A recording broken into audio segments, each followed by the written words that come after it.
beg for mercy!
Keep your eyes peeled.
We're being watched. You'll be fertilizing. I will.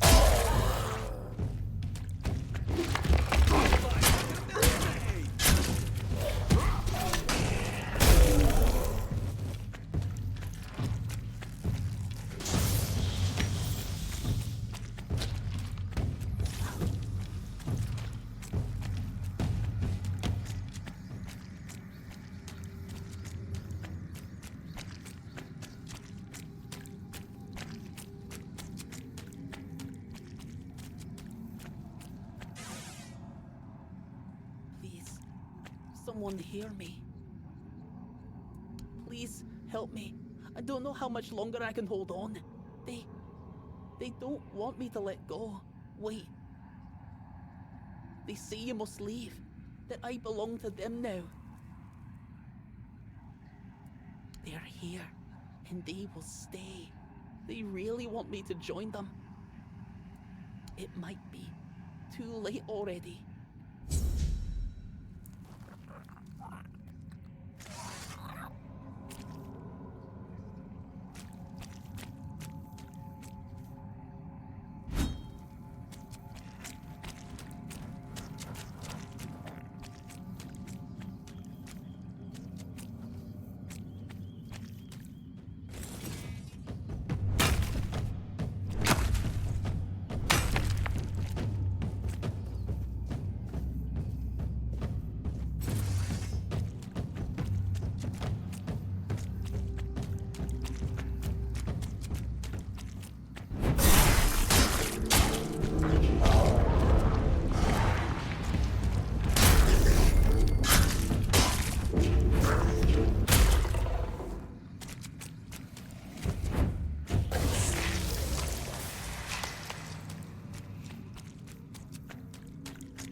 I'd known it would end up like this, I never would have gone in there alone. Now, neither the Stone Wardens nor my own tribe will want me back. I think they were old miners. Maybe someone cursed them, or perhaps the weirdness got to them. I have no idea. I just hope to forget about them quickly. I don't want to remember. If it weren't for you, I'd be one of them by now. I owe you my useless life. I wasn't a skilled enough hunter to stay with my tribe, and not a good enough miner for the Stone Wardens. There's nothing left for me. And if I'm not a Dalrita, then who am I? Freedom, huh? That's a pretty foreign concept for us Dalrita. You know, we're used to knowing what to do and who we're doing it for. And now, I'm just supposed to make my own decisions. Don't answer that. I'm just talking to myself. It's not worth talking to me. Even I'm sick of it. Ah, one more thing. My friends and their leader, Koveras, are nearby. Please tell them I'm alright. I wouldn't be able to look them in the eye after all this. And thanks again. I'll try to make something of myself.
Have some spare food or coin? If it's quality you seek,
Back again? Marrow gas shells, and in one piece. Impressive. These will keep our armor strong and our soldiers breathing. Don't expect a parade, but yeah, well done. Now, move along. Wow, look at you. You've done everything I asked. Hunted down Croakmore, collected marrow gas shells, and even more in between. Must have kept you quite busy, right? You know, sometimes I feel a bit odd posting all these tasks. They can seem pointless, running back and forth, fetching this and that. But some people, they just need something to keep their hands busy and their minds off darker thoughts. Keeps them from getting underfoot, or doing something reckless. Good to know you're one of those who can handle it. Keeps things running smoothly around here. So, good job, I suppose. Now don't let it go to your head. There's always more to be done, and I'm sure I'll have another task for you soon enough.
I knew that place was cursed. Mother, have mercy on those poor souls who never found their way out. I see he's not with you. Did you manage to knock some sense into him? As all men should. I'm not sure how that'll work out for him. Kid has a knack for biting off more than he can chew. But his future's not his to worry about now. Let's focus on yours. To start your path in our brotherhood, you'll need a talisman sung from Weedstone. We carry it from the moment we join, and it's our only companion when we fall into the stern dream. I'm sorry, but that's knowledge I can't share with you. Not here, and not until you've spoken with our leader at the Forlorn Swords. One that will allow me to see if Oogway was right to send you my way. Here, follow this design, and when you're done, show the talisman to me. Shoddy work would be an insult to both me and Darvan.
We're being watched. I will be your downfall.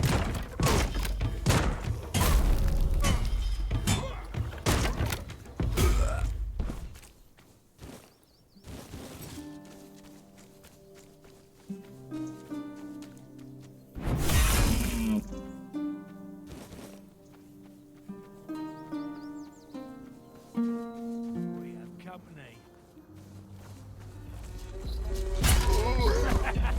This is my lucky day. Gold belongs to us.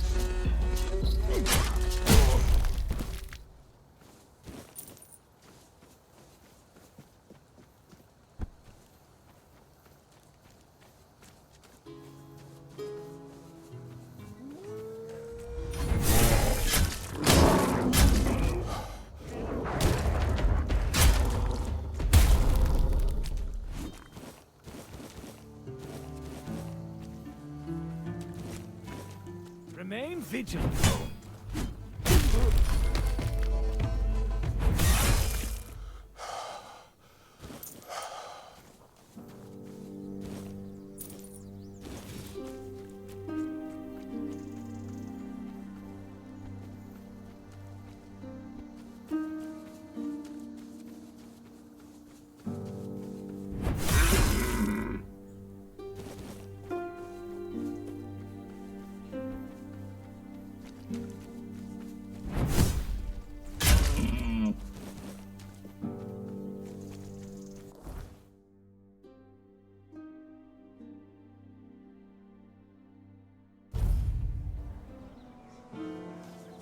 Careful with that. Hello again.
Oh. All right. Come on in.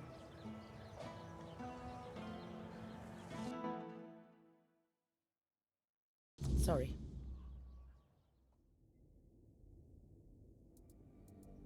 You'd be nervous too. If half of Connacht branded you and your husband as traitors. I wish Quill hadn't been so eager when Camelot was looking for workers. I told him people wouldn't be happy with us. But he just brushed me off. If he had just waited a bit, I could have told everyone. He was forced like the rest. As long as I don't go out too much. I mean, I don't think anyone would actually hurt me. Or at least I hope not, but still, it's hard. Being spat on by people you've known your whole life. I get that they're angry, but Quill and I aren't to blame. We just wanted a better life.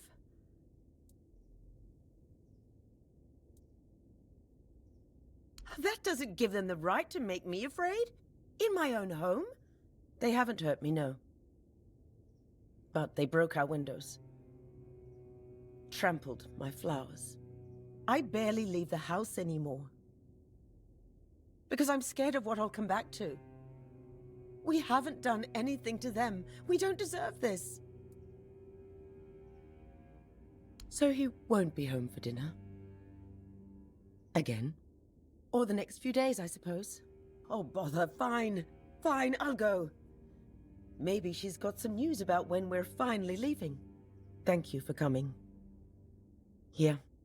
Take this for the road. I just took it fresh from the oven. Not unless you can give our lord a swift kick in the arse. And get him to finally give the order to move. If this drags on any longer, we'll just leave on our own. And hope the road is kind. But thank you for asking. Thanks for coming. Take care of yourself out there.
Who are you? What are you doing here? Oh, gods. Please don't tell me they sent you after me. Is that what they're saying? Gods, this is a nightmare. I'd never desert. I swear, the lads are my family. I've got nothing else. I can't believe I'm going to die here. With everyone thinking I'm a traitor. And a thief, too. Of course I am. But it's impossible. I've searched every inch of this place. And there's no way out. Things still fall in from time to time. But that opening only works one way. So, I'm sorry, my friend. But we are well and truly stuck here. At least there's food. But if they move the supplies, we're done for. I don't envy you your hope. I know what it's like to lose it. But, go ahead. I remember what it felt like to have something to do.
How word must have spread. I didn't think there were still fools eager to walk in the shadow of my throne. I am Garrick Tarian, rightful lord of Connacht, blood of Palamedes, born to rule. my legacy squandered by lesser men. And yet, here I sit, not in a hall of marble, but in this realm of broken things. Because I made a mistake, a single, miscalculated mistake. I toyed with the wrong woman. I thought she was just another pawn in my game, a trinket to be used and discarded. But she was no trinket. She was a Bandrui, a woman of power, of the old ways, and she cursed me for my arrogance. And all I wanted was to live longer. This is a prison, woven from the fabric of the weirdness itself. Only those with true mastery over the old ways, druids, Bandrui, could tear a hole in reality and trap something within it. A realm that both is and is not. A perfect, unbreakable cage. For me, it is damnation. A place where time does not move, where the world unfolds just beyond my reach. A theater where I may watch but never step upon the stage. And worst of it all, it is boring. No conquests, no feasts, no pleasure, no purpose. Just an eternity of watching lesser men fumble through history.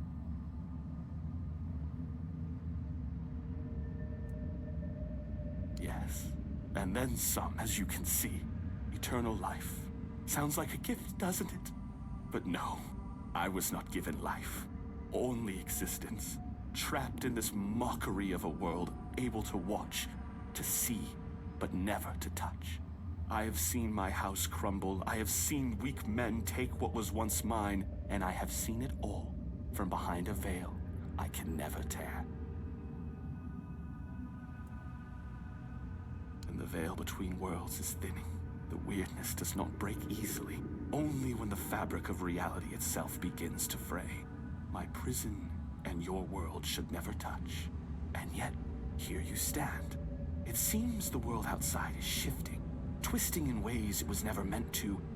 And when that happens, things bleed together. A tear like this should not exist.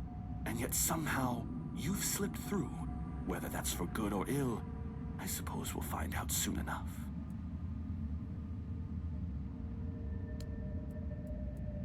Yes, I know. You think this prison blinds me? No, I see the world. I watch my bloodline waste what was once carved in iron and fear. And Yvain, he is the true downfall of House Tarion. A soft-bellied fawn, too weak to hold the reins, too fearful to demand what is his by right. He is not my heir. He is the ghost of a great house, waiting to fade.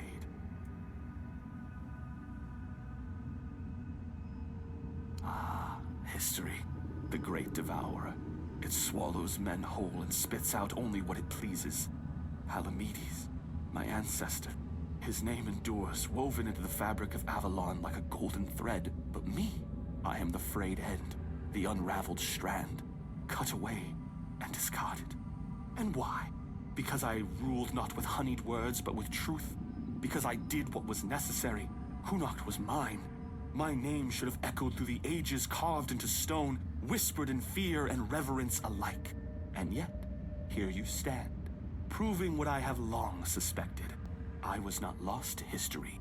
I was erased. Gracious. You mistake me for a king who begged to be loved. Gracious rulers are forgotten. Merciful kings are overthrown. I ruled with a firm hand because Avalon demands it. The weak do not last here. Did my people fear me? Perhaps. But they obeyed. And obedience is the only thing that truly keeps a kingdom standing. Tell me, would you rather be adored and forgotten, or feared and eternal? Haha, clever. But this was not history's doing. This was her doing. A Bandrui's curse, not time's judgment. And yet, what's the difference in the end? Whether by time's hand or by hers, my name is dust. My throne is tainted, and the wretch who calls himself Tarion sits upon it, a hollow shadow of what should have been. I believed eternity was the right of kings. Now I see it for what it is. a punishment, fit only for fools. I don't know. I cannot be killed. Not by blade, not by fire, not by time itself. I've tried everything, more times than I care to count. So unless you hold power equal to the one who cursed me, I wouldn't bother reaching for your weapon. You can always duel me, and die for my amusement if that suits you. Oh, now that is a bold claim. You are not the first to make such an offer, nor would you be the first to fall. But what am I, to refuse a dance? Come then, let's see if your blade can carve deeper than fate itself.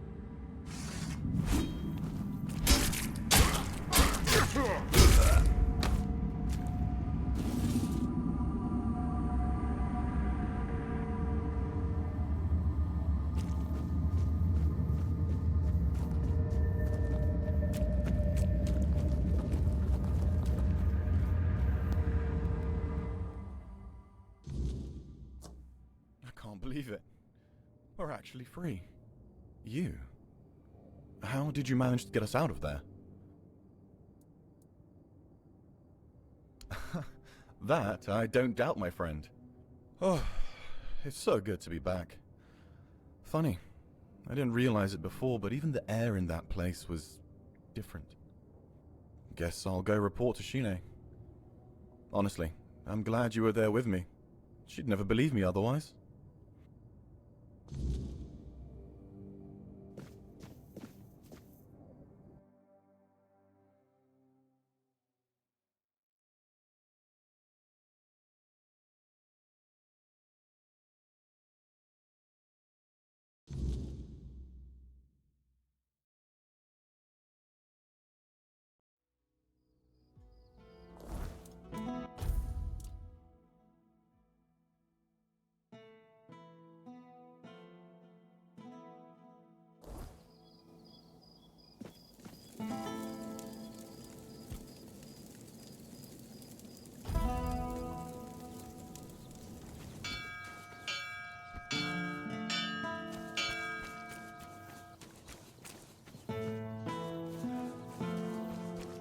You're here.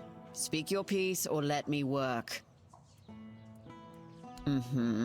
Percy tried to spin me some wild story about falling into another realm.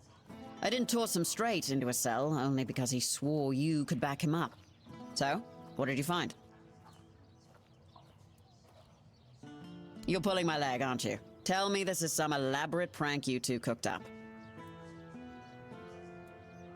Oh, mother have mercy. Can nothing in this goddamn place just be normal? I may be a bit of a city woman, but you can't tell me that it's normal to have creatures made of bloody straw attacking outside the walls. And now you're saying there are cracks in the world. Does that mean I need to move my supplies? Well, that's some good news at least. Not gonna ask how, in case there's something about you that we'd both be better off with me not knowing. Thanks for your help. Here, something for your trouble. There might be something, but look, it's got to stay between us, right? Well, one of our warehouses burned down recently, completely down to the ground. When I checked what was left, I found a trapdoor. It must have been hidden under the floorboards because I never saw it before. Problem is, it's sealed shut and the lock looks ancient. Denholm told me to leave it alone, but it's been bugging me ever since. Great. Let me know what you find. Even if it's just a pile of rotten grain, I just want to know and be done with it. Oh, and one more thing. There's someone in Kunacht who could help you get through that lock. Name's Filth. Lives in what's left of the Eastern Tower. Great. Then you know where to start.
still alive. How revolting. Let's fix that, shall we? Why do you keep going? Surely you must see how pointless it all is.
You're not one of the rats scurrying about this place.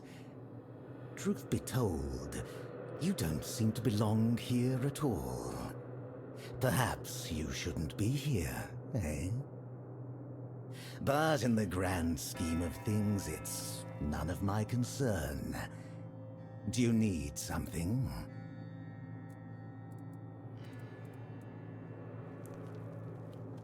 Name's Gatto. Once upon a time, I used to be a rat catcher at the court of King Sagremor.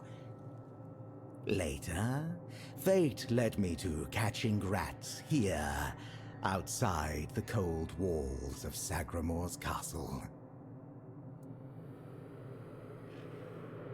A king is a king. He bears the flaws inherent to any ruler, as if the crown itself bestows similar faults upon each bearer. But there's little to say about Sagremor. It's the queen, his wife, who is the true delight. She's scheming, spiteful, and beautiful. The ideal woman. Trust me, I've met King Sagremor on many occasions. He doesn't make much of a grand impression, and he used to have quite the short temper. There's not much around here. The most important places are my shop and Sagremor's court, just over there. You might also run into the Shroom Knight, the Queen's personal lapdog. Though he's a knight, he's a rat of the lowest order. I can't make heads or tails of him. No idea what he needs. If you want, go ahead and talk to him. I've grown tired of that fellow. Waiting for a customer. Are you interested?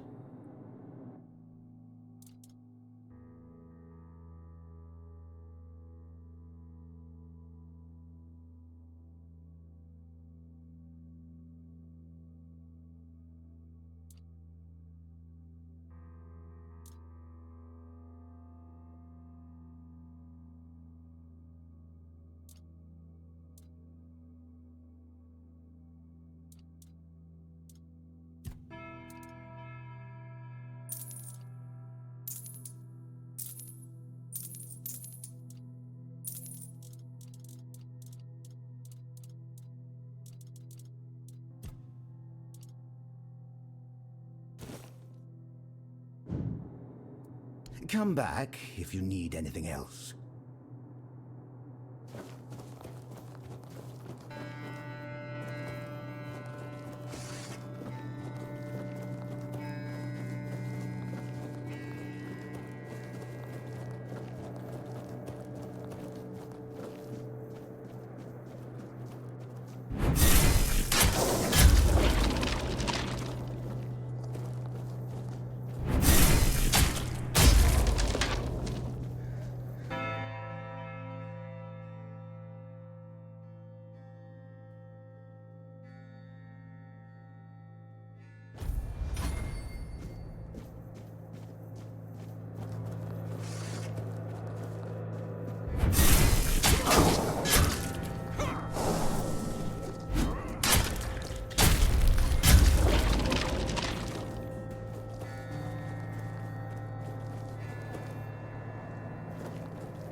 Greetings to you, strange soul.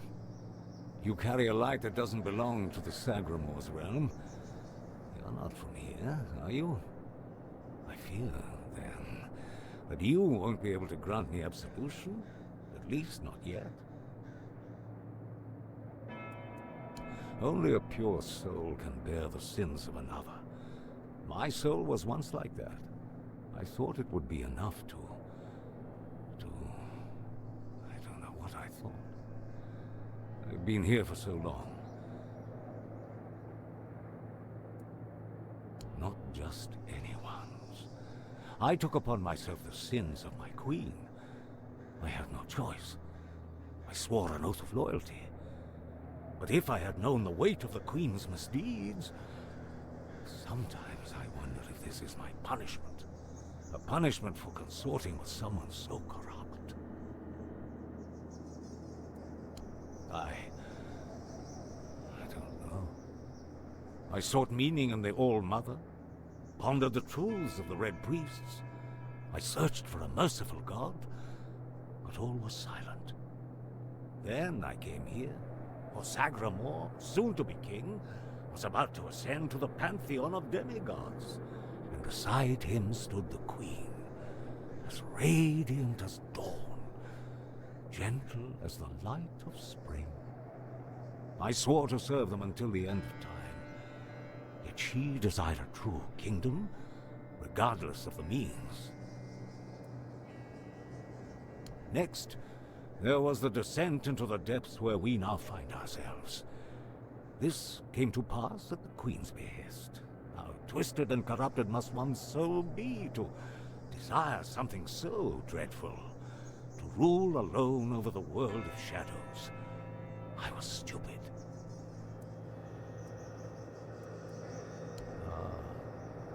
That. It may be my only solace in this vale of tears. The fungus helps me keep my senses, attuning me to the rhythm of this forsaken kingdom, making me somehow understand.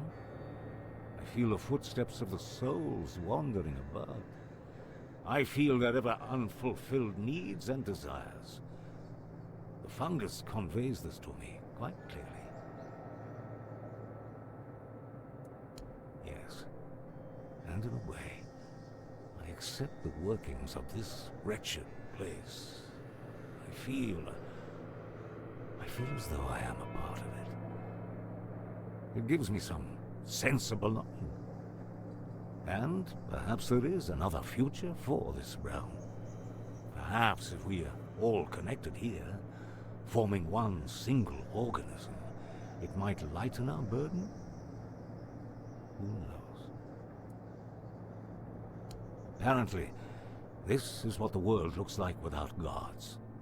Everything that was meant to be born here was supposed to fulfill a beautiful mission. Instead, it became an endless wandering in the abyss.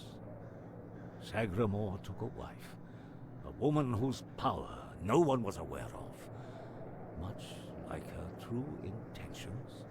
And here it is, the kingdom deep in the abyss, with its abysmal king and queen. May goodness and light guide you.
Ah, a new guest in our court.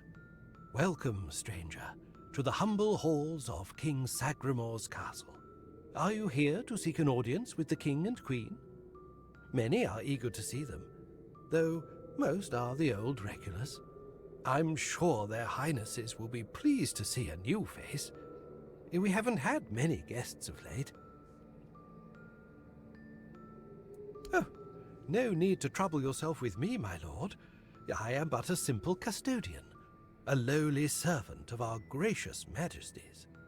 Though, if I had performed my duties better, perhaps there wouldn't be so much constant dying. Oh, it's no big deal. We live here in perpetual suspension. Time can't touch us, and it's all thanks to the Queen and her sisters, who decided that would be best for everyone. Well, as long as you don't sin against their majesties, then you might share my fate. Or that of Sir Stygander, who you may have encountered on your way to the castle. Loyalty, of course. Sir Stygander swore to our queen that he would remain faithfully by her side, and that he would take every sin of hers upon his shoulders. That was a very unfortunate pledge, as it later turned out. Now our brave and loyal Sir Stygander is atoning for sins that aren't his. But breaking his vows would be a sin in itself, requiring even more atonement. It's a no-win situation. But such is our fate. Well, I wanted to feel the softness of the royal bed. Yeah, no, don't look at me like that. It's not what you think. The Queen's honor is intact, at least where I'm concerned. But I happened to be in the chamber when King Sagremor appeared. He wasn't alone, and his companion wasn't the Queen. It was one of the Harpist sisters. But shush. The king didn't notice me, but the Queen caught on to my unease. She tried to force me to confess what I had seen. I think she suspected it involved one of the king's indiscretions. In the end, I was the one who paid for his sin. Oh well, it's the lot of servants to bear the burden of their lord's transgressions. Oh, I'm sure they will. But you might have to wait a bit. The king's schedule is completely full for the foreseeable future.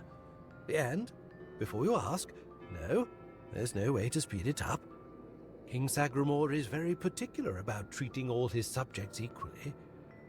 Unless you're aiming to become the court jester, there's not much I can do to help.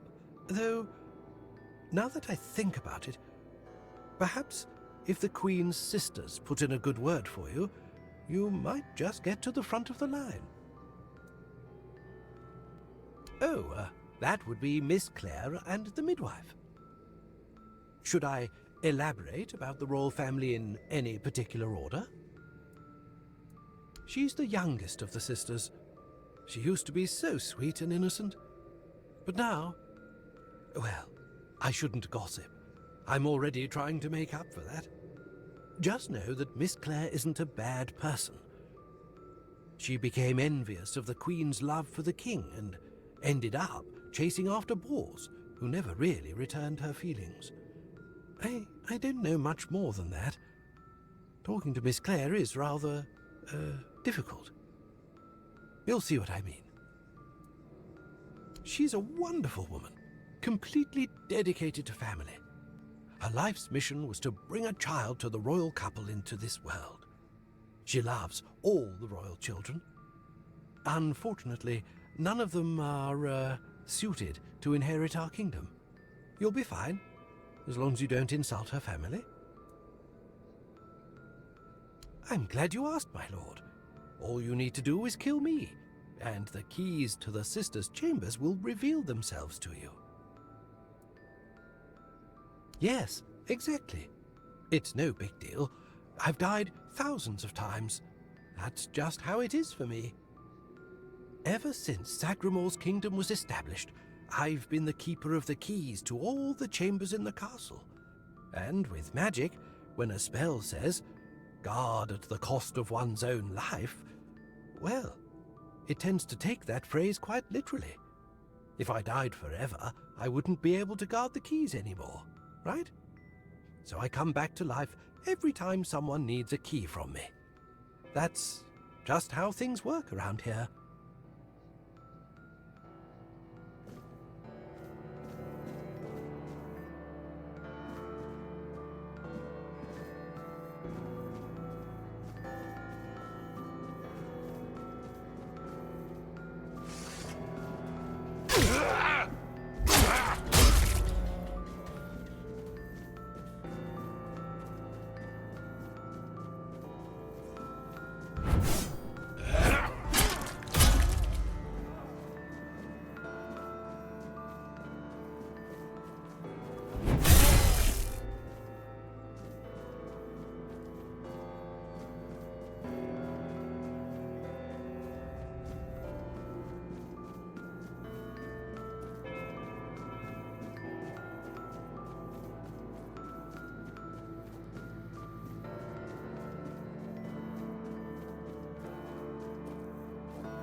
not Bors.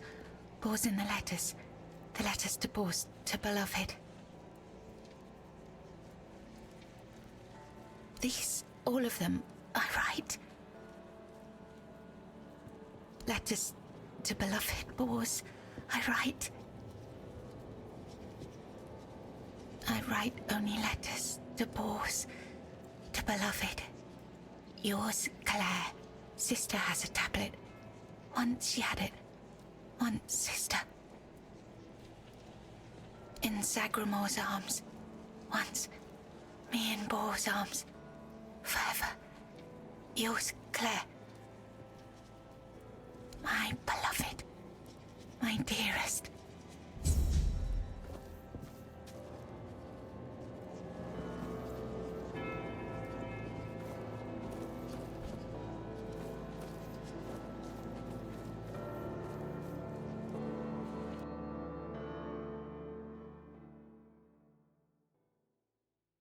Once upon a time, there lived a young maiden named Claire.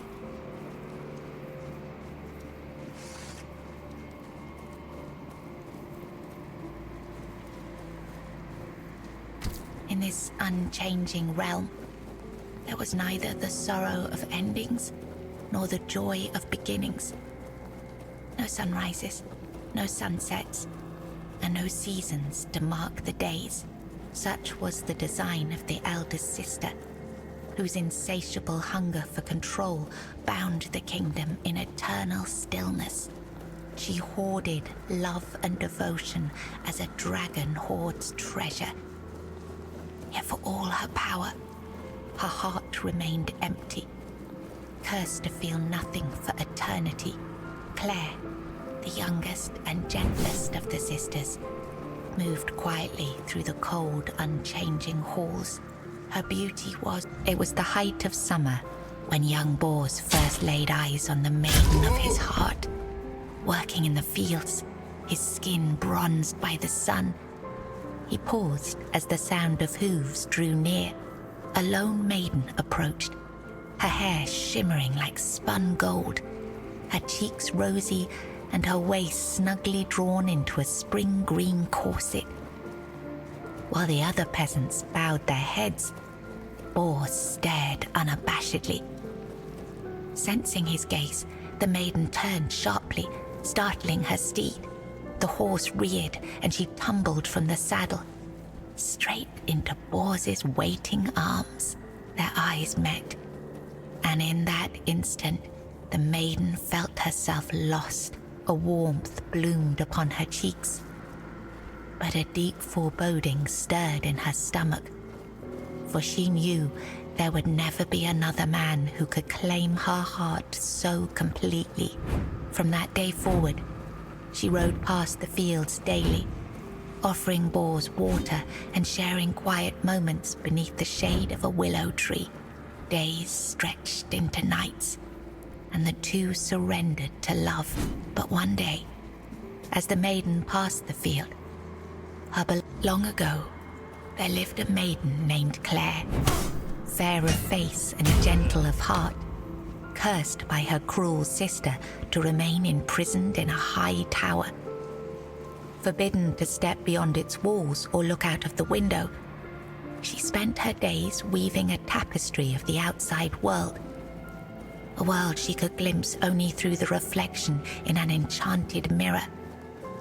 Yet Claire dared not lift her eyes from the loom, for the curse was absolute. If she ever stopped her weaving to gaze out the window herself, the fragile thread of her life would snap. One day, in the days of King Sagremor, there lived Bors, a wandering minstrel whose songs were famed for their beauty and sorrow. Among his melodies was one that bore the weight of his heart, the ballad of a lady named Claire. Claire, a noblewoman of unmatched grace, had been betrayed by her jealous sister, who sold her to a rival lord for power.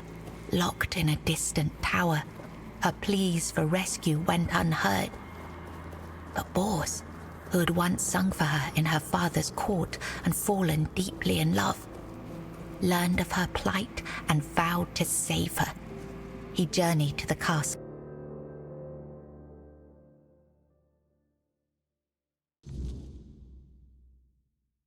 where she was held and sang beneath its mist-shrouded walls each night. I was writing something important. Do you know what it was?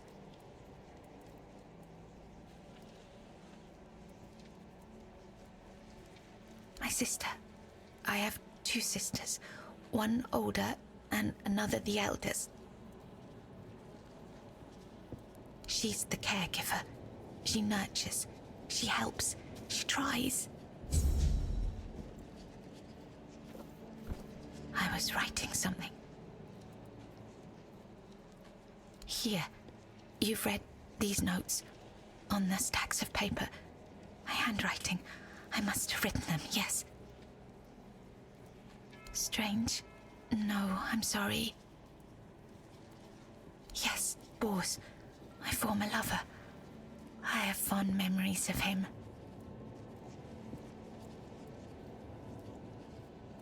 Really? Perhaps that was true once. I longed for my own Sagremor. I craved love, true love. A beloved, not a dog. My dearest Bors, I'm sorry. Enough. She sees all, hears all. Her arms are long. They're everywhere. Go now, go.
Who goes there? Are you here to see the children? Oh, my sweet babies. I lost them. I lost them all before they even got here. They scattered, poor things, like dandelions in the wind. My little flowers, they're all gone. Met their grim fates within these castle walls. They die and die at the hands of those who should have loved them, or through their neglect. Poor little things. They deserved so much better. After all, they were barely more than blood on our sister's white sheets.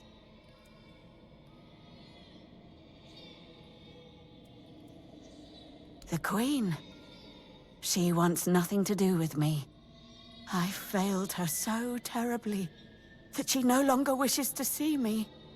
I've fallen so far from her good graces. But I will make it right. You'll see. I just need the children here, safe and sound. Maybe when she sees them, even as they are, she will love them just as much as I do. No, no, I swear they are here. They are all here. Our little princes and princesses. They never were, and never will be. Yet they give me no rest. Last night, I dreamt of our brave Wieland pierced by 100 arrows. 2 nights before, He was swallowed by the water. He never left his mother's womb, yet he calls to me always. But I cannot find him. So I write. I write when he last showed himself to me, so I'd know, so I could go to him if I ever had a moment of peace. They are here because I wished for them so desperately. I hoped my sister would be happy, but you cannot force something that was never meant to be. Yet I tried, and tried, and tried. Now they haunt my dreams and waking hours, while the Queen has forgotten she ever carried them under her heart. Really? You'd do that? And you won't hurt them, will you? Please, I cannot bear to hear their cries anymore. I need them close, so I can watch over them as I was meant to. If I could keep that one promise I made to my sister, perhaps then I could finally know peace. Let me think. Renaud, the Crown Prince, loved to stand on the balcony, gazing down at the gardens, watching the legacy that will never come to be. Little Noah, covered in blood. His mother would wash him again and again, scrubbing endlessly. It feels like he rarely leaves the bathtub. Oh, and Hugo, such a sweet child, sleeping soundly in his cot, sleeping and sleeping, always and forever. He has his favorite lullaby.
He's gone. Young Prince Renaud. Oh, by the gods, lost for good this time. The midwife will wring my neck with her bare hands. I can't. No, I won't go back to her like this. And the Queen, she'll do worse. Much worse. Have you ever seen her angry? Hopefully not. Oh, yes, of course. Straight into the void. He stood there for a long while, just staring into the well. And then he was gone. He just stepped in like it was the most natural thing in the world. Are you mad? Who would do it? Jump into that void? You're not being serious. Oh, surely you don't mean to. Oh, may the gods watch over you. Or, no, wait. Better they don't look upon someone heading into a place like that. They might feel disgusted. But I wish you luck. Remember, everything you do is being judged.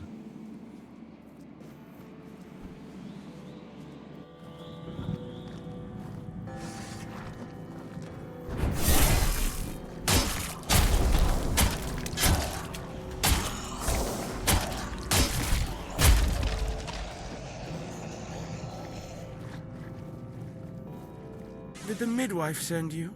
Or was it that coward who's supposed to be keeping me under their heel? The firstborn of the king and queen. A proper little princeling. Almost grown. Though life has never tested me thanks to the comfort I was raised in. Which is why I'm full of whims. Why I think only of trivialities. Why, I'm just a gilded youth, unable to appreciate what I have. I won't bother listing every one of my vices. Don't take it personally. You're not that special. Nobody is. I just wanted you to leave me alone, but as always, everything in this house proves hopelessly useless. Any form of service, flawed and feeble. They lack competence. Next time, I'll find a deeper despair and an emptier void to hide in. Mother won't be pleased with how miserably the court servants perform their duties. She never handled disobedience well. Well then, we can skip pedagogical lectures, as I know you'll force me to return at the end. And later, I'll try to run away again. Spare yourself the trouble. You don't have to drag me by the hand, I know the way back. The Queen's little lapdog. Phew.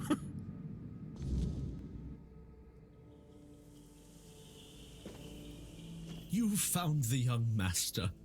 Joy, such great joy. I owe you a debt or two. We simple folk, we must stick together. Here, take this. I hope it serves you well.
Why did you kill me?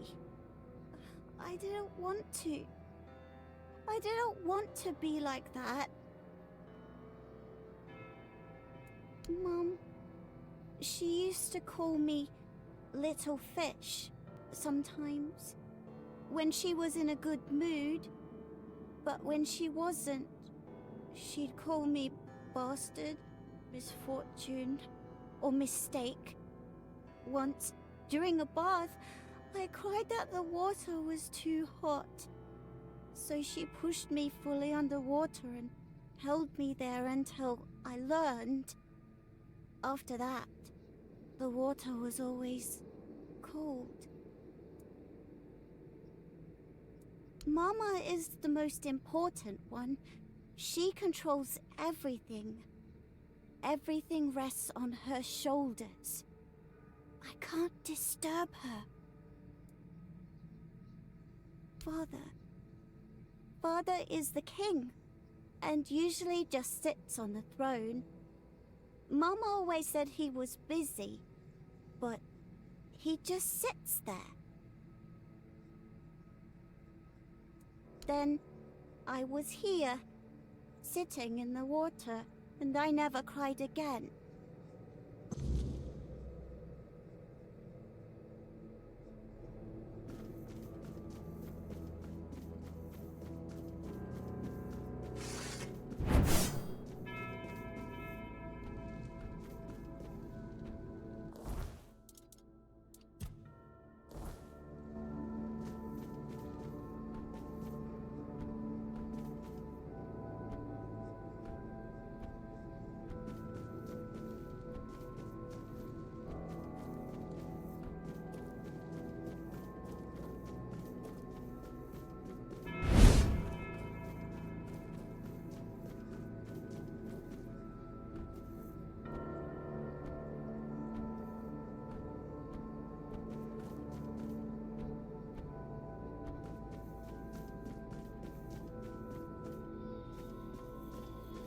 They are here. All of them. My sweet little petals. I'm so sorry. I should have tried so hard to bring you into this world. But maybe now we can set you free. You will help us, won't you, stranger? Fate has made a mockery of us all. Our deepest desires have been laid bare, twisted into instruments of our torment. Take these poor little creatures. They have no place in this world, yet they are forced into it and out of it, again and again. But our sister wished for them, and here, her word is the only law. My sister's reign must end. It's brought us horror upon horror, all because of her fear and obsession. She thought she could forge fate with power, but she was wrong. Fate is inevitable, and the one she claimed was never hers to begin with. Yet we are the ones who suffer the most.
Hello again, my lord.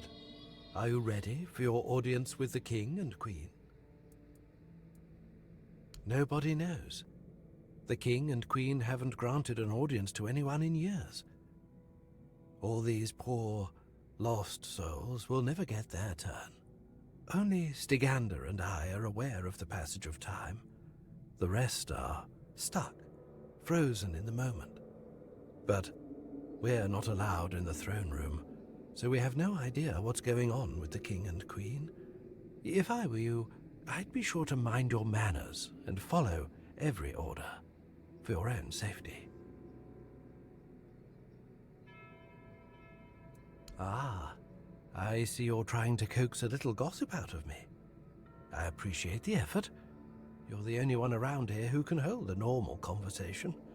Not many people know that the three sisters are Bandrui, female druids.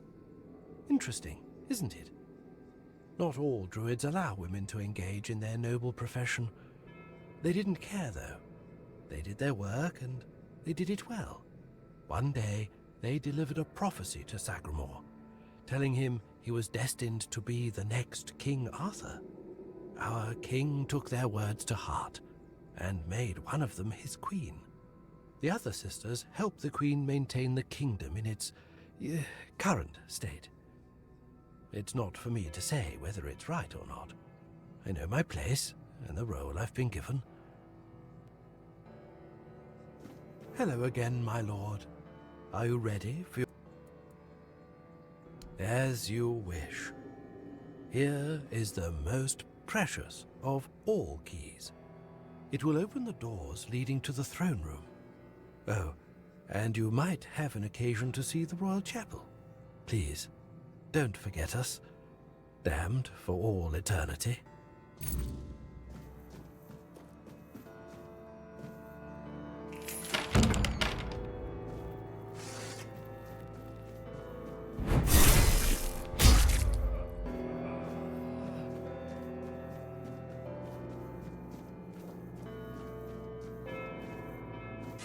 Of change, you have been noticed.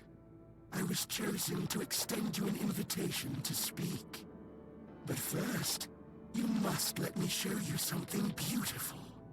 The mycelium. Do you agree? My role in all of this is insignificant. I am but a small part of a greater whole. I am not the one who can give you that insight. You will learn everything during the conversation. I promise that nothing will be hidden from you. Very well. I won't trouble you any further.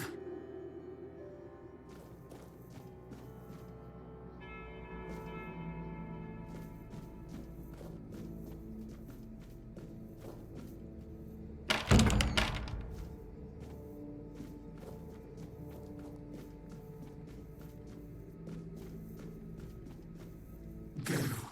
Don't you have an audience to attend?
Your queen so cruelly?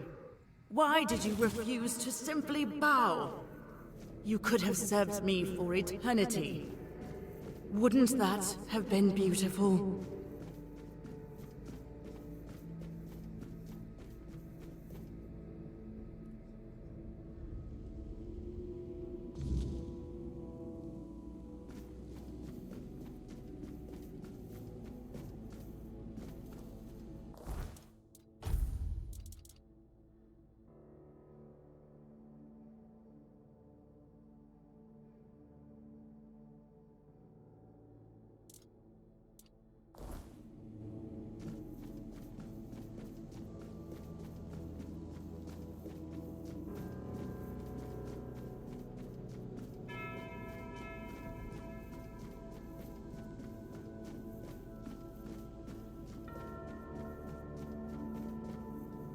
gone, is she? Gone from one eternity straight into another. Oh, how I wish we'd had one more day. A proper one. Marked by the sun setting on us forever. Once, I dreaded it. The relentless passage of time. And now, all that's left is tomorrow, and tomorrow, and tomorrow. And all our yesterdays have lighted fools, the way to dusty death. Now it all ends. The lofty dream, the endless torment, and the fruits of our vanity. What we leave behind is a monument to our own foolishness. There will be no legends told of this place, for it is a tale told by an idiot, full of sound and fury, signifying nothing. And this is for you, the reason for your visit to this cursed court. You may leave now. Your audience is over.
May goodness have...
We may be in for a fight. I'll get you back.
Careful with that. If it's quality you...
It's nice to have a break.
Something's not right.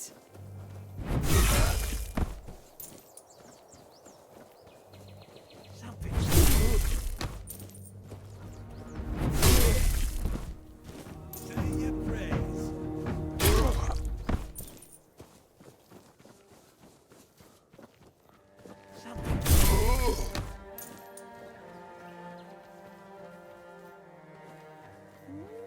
We're not safe here.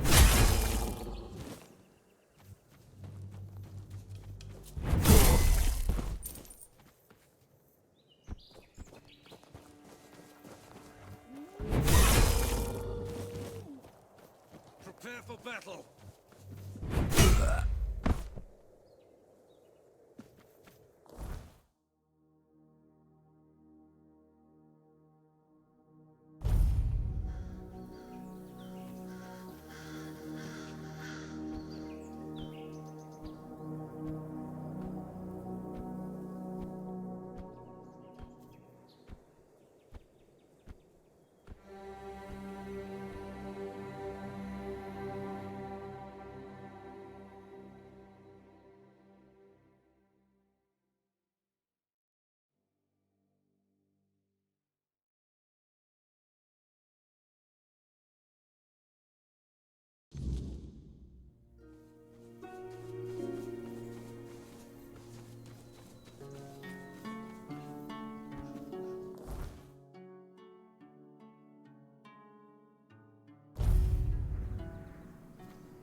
Fall to my sword.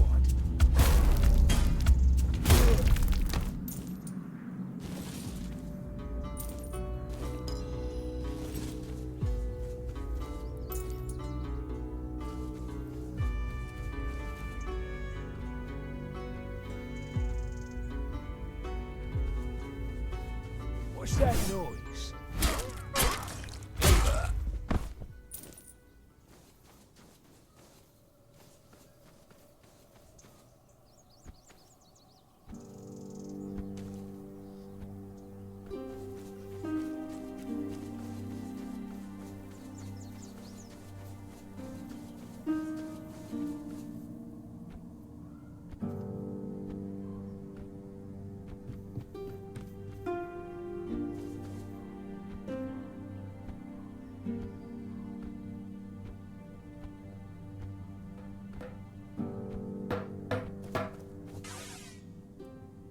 I'll be damned. Next time I see Ugwe, I might even hold off on punching him in the face. Sending you here was a rare gift from him. He knows how grateful I am for every new pair of hands skilled in our craft. Take the talisman to Darvan at the Ulfer tribe. He'll know I sent you. But, well, don't get your hopes up. Even if Darvan sees your skill, you're still not Dalrida. We've never taken an outsider, and I doubt that'll change anytime soon. But for what it's worth, I'd gladly call myself your brother. Though I don't know if there's anything you can do to make it true. I like your spirit. Good luck then. May Mother guide you through the dark.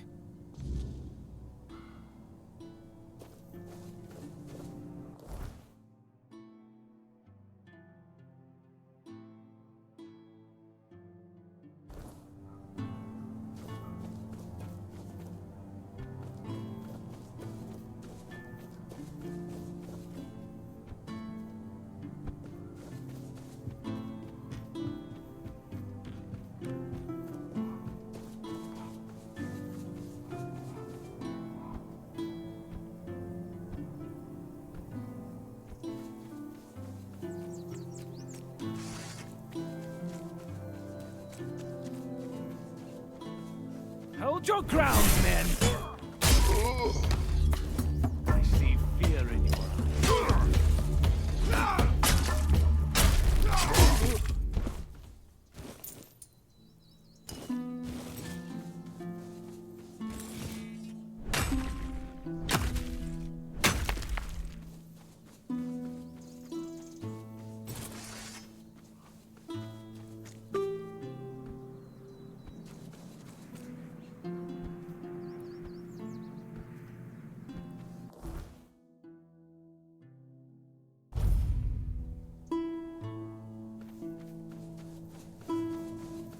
This place, it still pulls at me.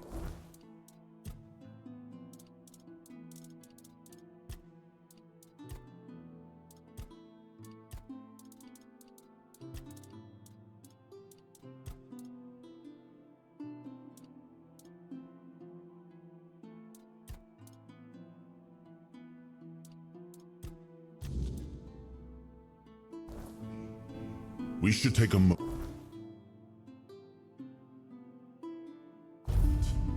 just to be sure.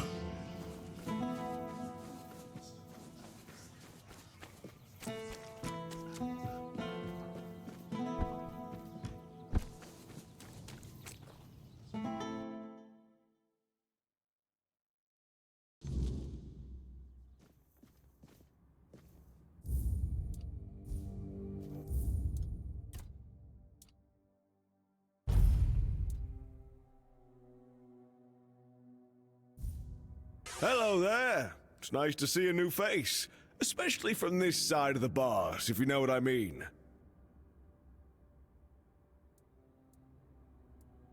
So, you're looking for the children. That means one of two things. You want in, or you're in the way. Which is it? See, that's the wrong answer. If you knew the words, you wouldn't need to ask. Means someone's feeding them to you, using you to clear the board. And that ends with your death.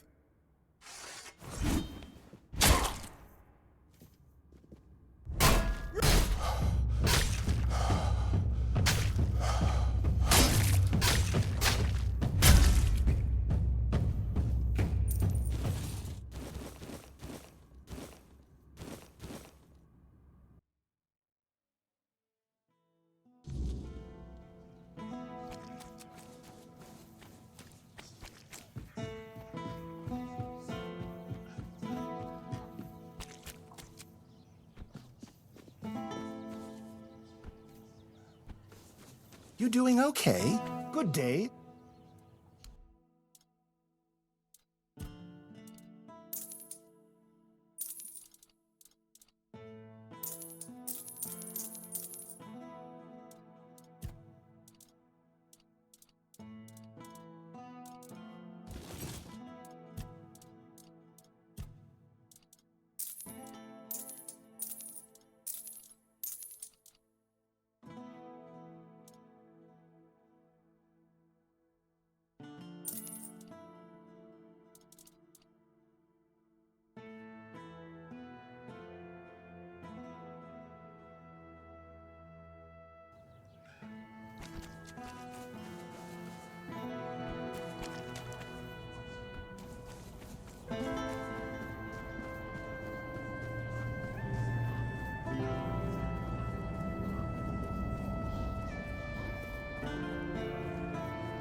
Then we move forward. A crow in a uniform is still a crow. No doubt he greased the right palms, whispered the right threats. You cut that short. But we're not done. The next one won't be so easy. Maybe you're just that good. Better in the shadows than those you hunt. Or maybe fate itself is watching over you, guiding your hand. But if I were you, I'd take it as a sign I'm doing the gods' work. This time, it's a nameless Dalariata, formerly of the Third tribe, now known as Wither, a mage. He's holed up in a cave near the swamps, no doubt twisting the weirdness to his advantage. The children aren't just killers, they're opportunists. If they've taken a liking to him, it means he's dangerous. And if we don't stop him, he'll be worse. Be careful. Steel alone won't save you against magic.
Kill me? That much is clear. But tell me, before you lift your blade, before you cast your spell, have you ever wondered why? A crow? Is that all I am to you? No name, no past, just another tally on your list? Tell me, what do you really know about the children of Morrigan? Beyond the stories your leader feeds you? Or does it not matter, as long as you have a target? I know of him, more than he would ever admit. You think you're hunting the children of Morrigan, that he's guiding you toward justice? No, Vidar is more entangled with the children than you can possibly imagine. Tell me, have you ever wondered how he knows so much? Have you ever wondered why there's always another name, another place, another crow for you to cut down? Do you really believe he's only ever been the hunter? I don't need to lie. The truth is far more entertaining. Vidar tells you what you need to hear. He points you at targets, feeds you his war. But has he ever told you what started it? Or is it that story he keeps just out of reach? Maybe he fed you lies, just like the ones he hates so much. Maybe when this is over, you should ask him, if you live long enough to care.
Not right.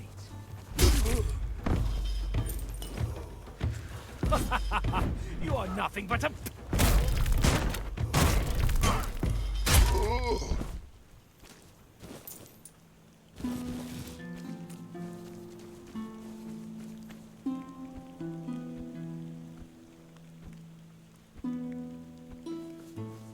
What's that noise? This is how it's...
Efficient.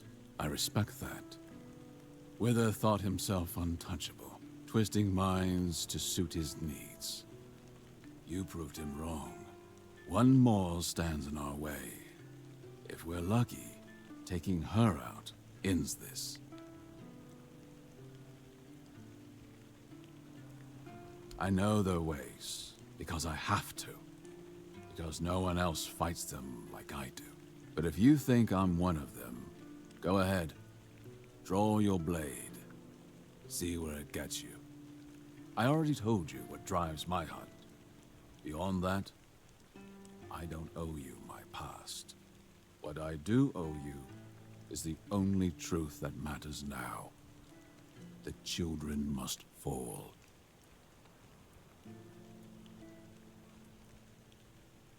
Glad to hear it. You've seen firsthand what they're capable of. How far their reach extends. The people of Avalon deserve the chance to shape their own fate. No hidden masters, no shadows pulling the strings. That's why we do what we do. And you, my friend, are damn good at it. Women make the best predators and deceivers. Born knowing how to listen, how to vanish, how to strike when least expected. The children of Morrigan don't care for strength alone. They value shadows, whispers, secrets. And she's better at all three than most men I've killed. Underestimate her, and you won't live to regret it. She's a Pict, hiding in a cave in forlorn swords, far enough to be forgotten, close enough to still pull strings. Not just a fighter, but a master manipulator. No need for a blade, when words can turn others into weapons. And when persuasion fails, something worse takes its place. Summons, creatures bound to her will, ready to tear apart anyone in the way. Be extra careful. Magic isn't the only danger. Doubt is too.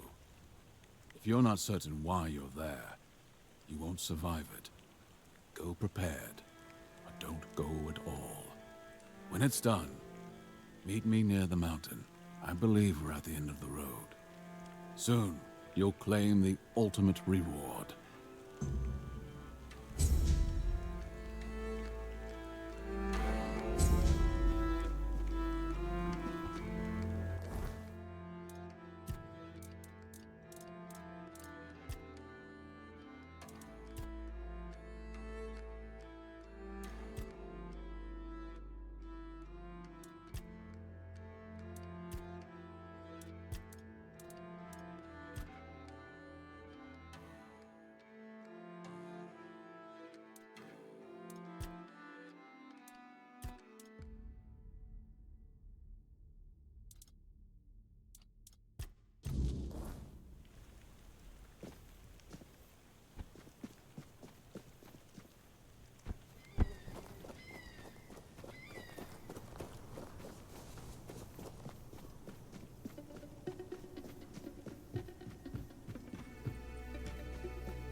face every threat. I'll strike you down.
You disturbed my peace.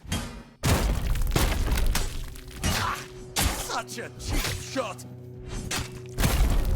I see fear in your eyes.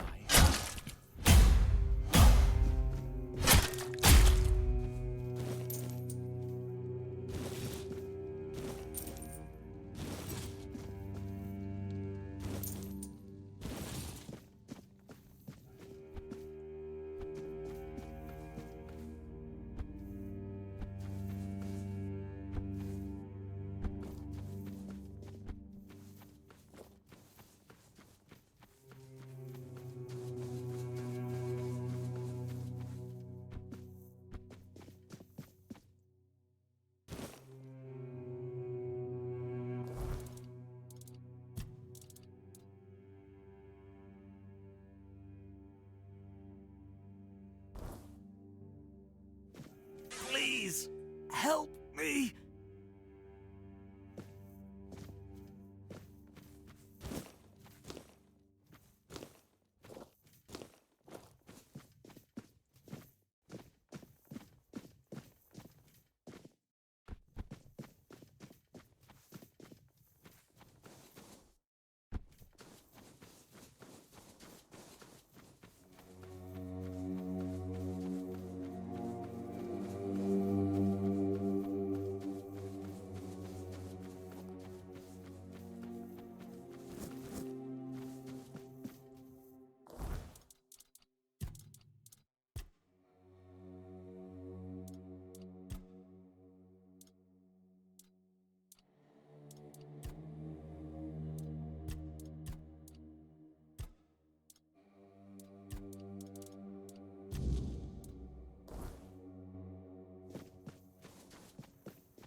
see you.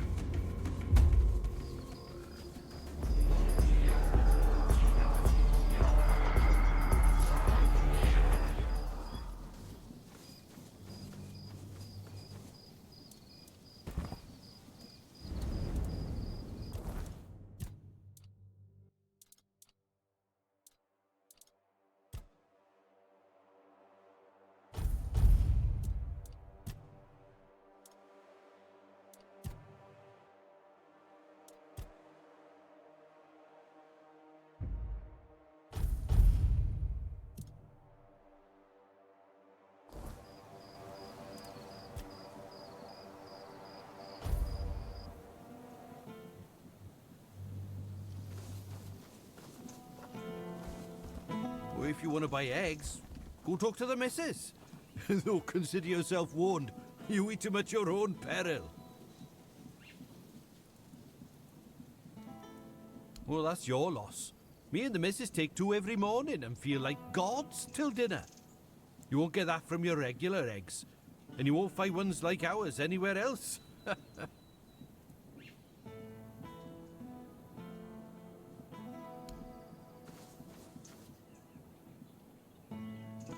Another one? We've had enough strangers in Kunacht. You lot bring nothing but trouble. Which ones do you want to hear about? The Camelotians who want to take Armenir and rob us of our land? Or the Red Priests knocking on everyone's door and dragging people out into the streets? We already had enough problems without all those prissy arseholes adding to them.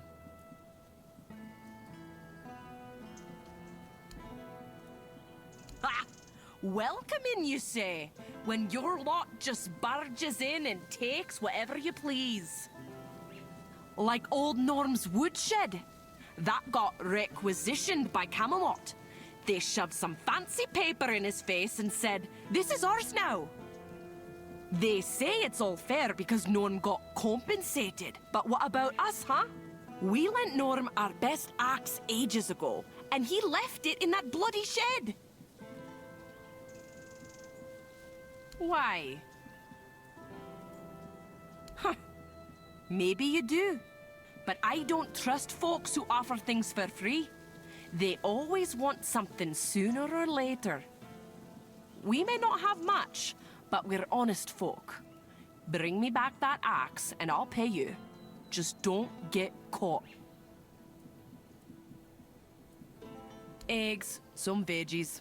There's no much to spare, but we share what we can.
Come on.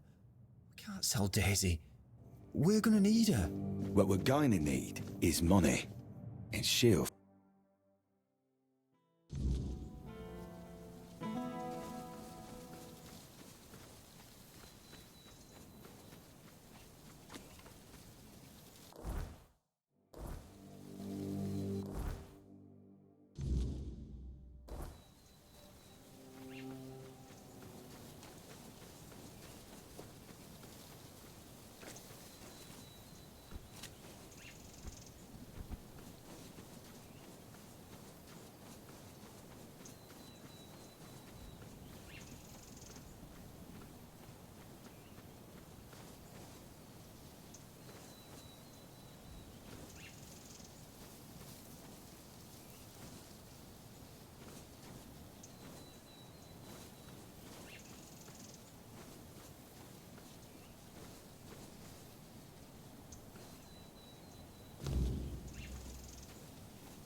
Evening, traveler. Wouldn't wander out there if I were you. Nights are getting darker, and the weirdness seems to creep closer every cursed night. Are you really that out of the loop? Monsters. The kind that don't fancy staying put in old drunkards' tales. And they're getting bolder, coming closer to the fields. These stubborn soil kissers here won't budge, clinging to their rotten roots like it's all golden. And someone's got to keep the Night's Teeth from their doors. So, here I stand. Well, I might have something that could light your way, and singe a monster or two while you're at it. Fire arrows. These beasts hate fire even more than I hate my posting. For a few coins, they're all yours. Helps me sleep easier knowing I'm peddling more than just warnings.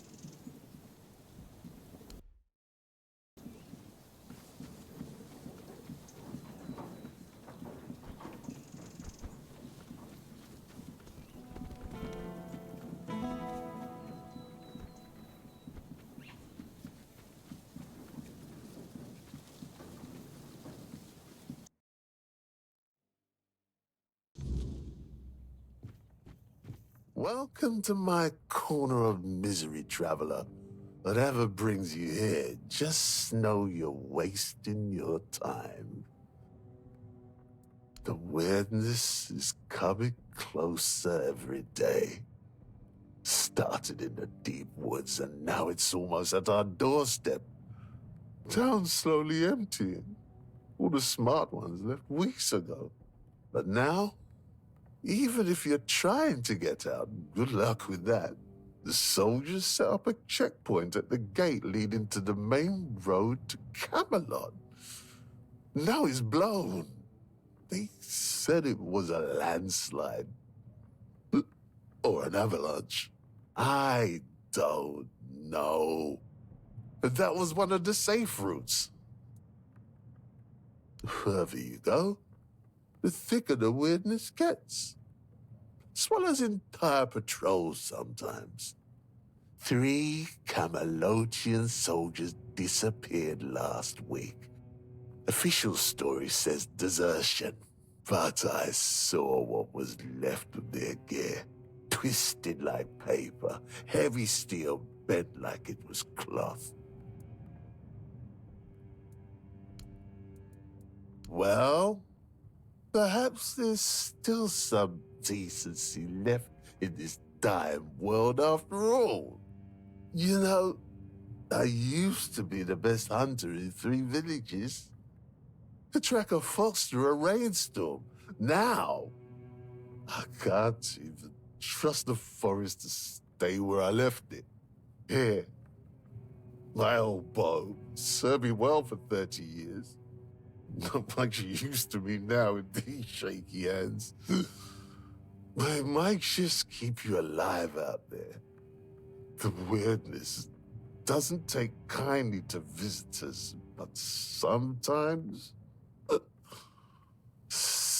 speed and a sharp eye make all the difference. Good luck, traveler. If you make it back this way, I'll still be here. Until I'm not. Right. Off you go.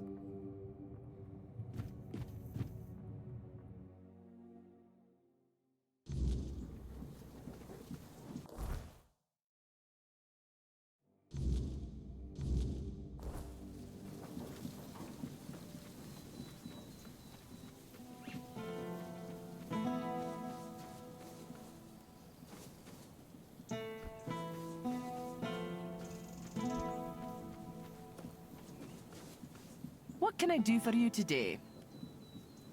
Ah! You really did!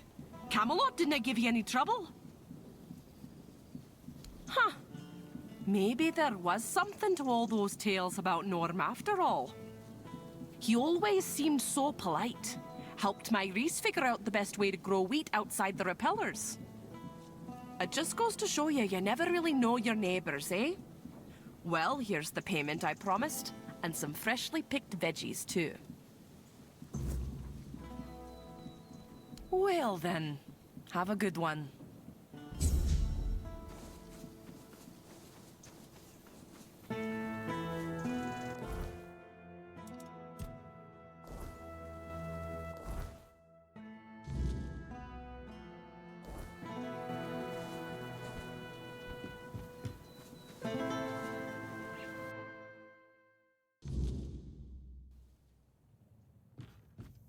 My, what a fine lad you are. Were I a touch younger, I'd consider running away with you. Reginald be damned. As you should be. I used to be quite the catch back in the day, you know. I didn't make it easy for Reginald to win me over, but he was always a stubborn man. It flattered me, that stubbornness. I should have listened to my mother when she told me a headstrong husband is just as bad as a lazy one. One does nothing, the other wants everything done his way. But I thought I knew better, and now, here I am. Every marriage has its ups and downs, especially one that's lasted as long as ours. We worked hard our whole lives, raised our children right. I had hoped for a little peace at the end of the road, but now they say the weirdness is coming, and my husband insists we stay. I know I don't have much time left, but there are better ways to die than in the fog. What? And leave Reginald here on his own? That man wouldn't survive a day without me. Just this morning, he went to feed the pigs and forgot his jacket. If I weren't here, he'd have caught his death by now. No, I might be angry with him, but we've been together 40 years. I won't walk out over one argument. I swore to stand by him. And I will, at the very least, before we die. I might get to say, I told you so one last time. Take care out there. What do you want?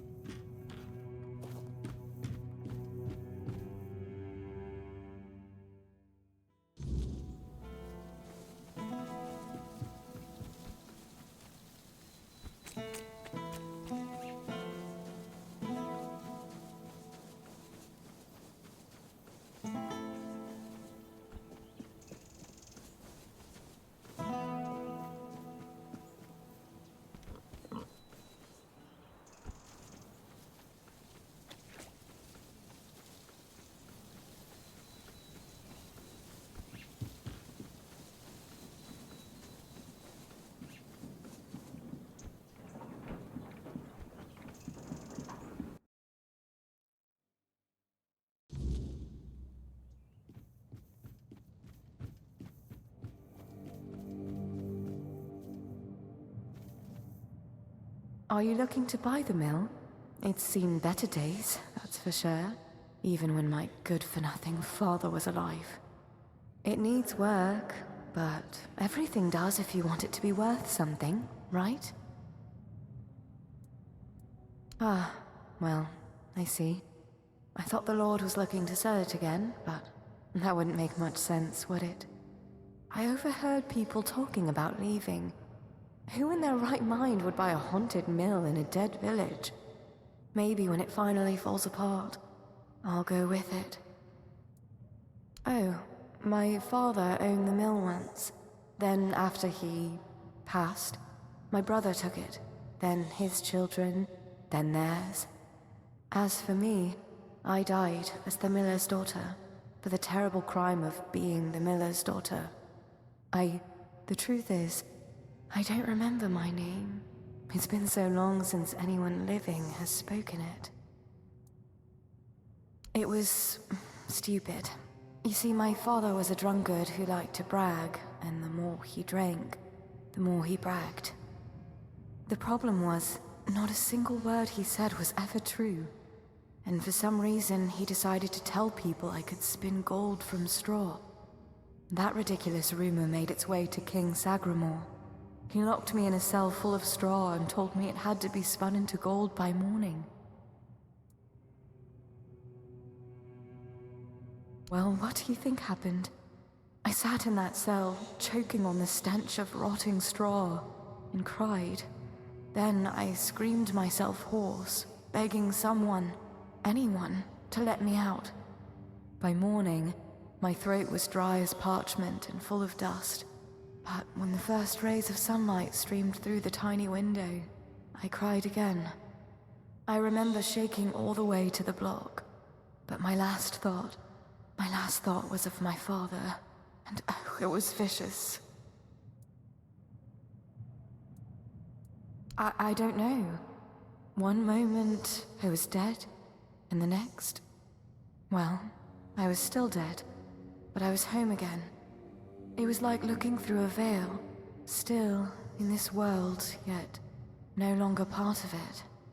Every beam and plank so familiar, yet not. He hanged himself, right there from that beam. I visited him, in dreams and in the waking world, until he couldn't take it anymore. I overheard someone say it must have been the guilt of my death gnawing at him. Stupid people. He wouldn't have felt a shred of guilt if I hadn't reminded him.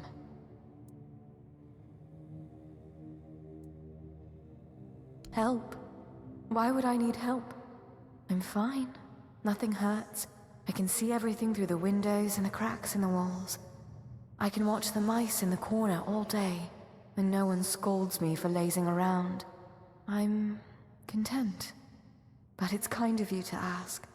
People don't always care about the well-being of strangers, especially ones who are already dead. No one stays long, but thank you for stopping by.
Come on.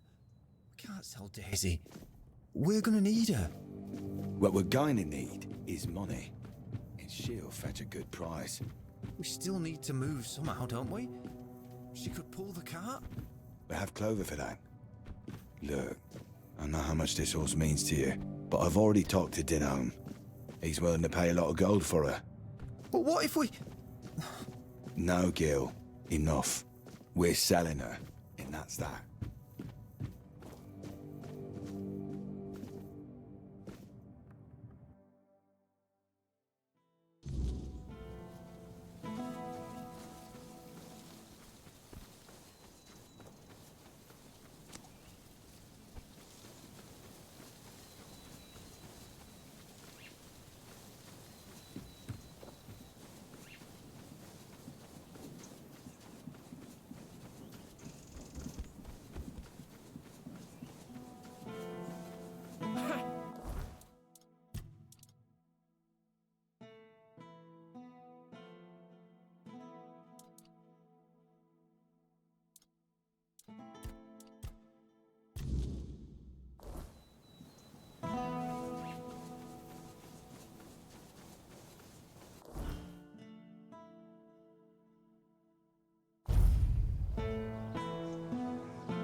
Nice to see you.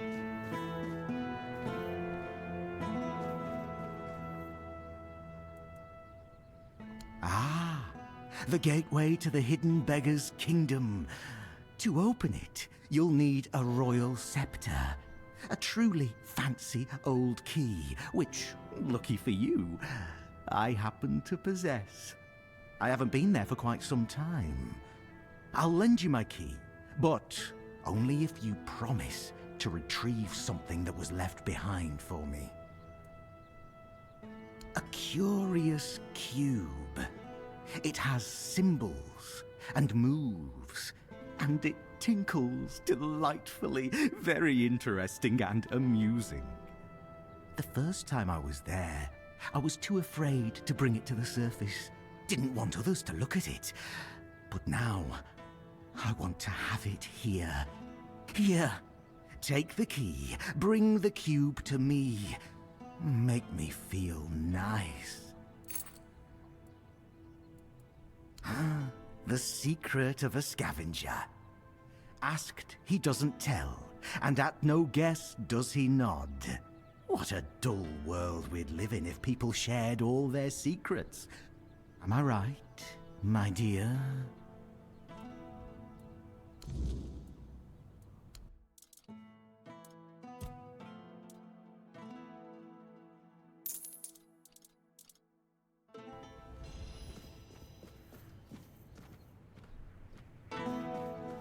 Always a pleasure to see you.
You're here. Speak your piece or let me work. And? What was inside? Don't leave me hanging. You mean the old street? But this... Oh, this is fascinating. Damn, now I wish I'd gone with you. Did you find anything else down there? Ah, damn. Definitely not thrilled about that. Best you bring them to Denholm. He'll take care of it. Here's your reward. And thank you for doing this for me. You're good people. I hope you know that.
Have some spare food or coin? Anything else?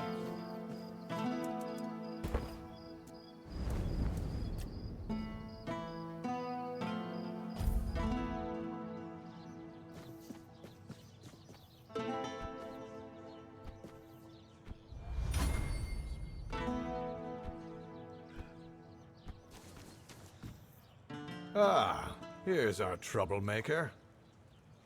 You've really caused a stir around here with that spectacle in front of the Menhir. I had everything in order. The cart was ready, and people were all set to move to Camelot. But now, you appear out of nowhere, and suddenly a dying pile of stones lights up like a bonfire. That's bad. That's very bad. Firstly, because now I have to write yet another report to Camelot that we're going to be late, and that they need to send us even more supplies. Secondly, you've somehow reignited the Menhir, and this has reignited people's hopes that they can stay. And that's dangerous. And before you ask why it's dangerous, take a look around town. The recent Red Death outbreak took its toll, and I'm pretty sure things are just going to get worse and worse. But you should be thankful to them. Their hopes are the only reason we haven't locked you up for sabotaging our initiative.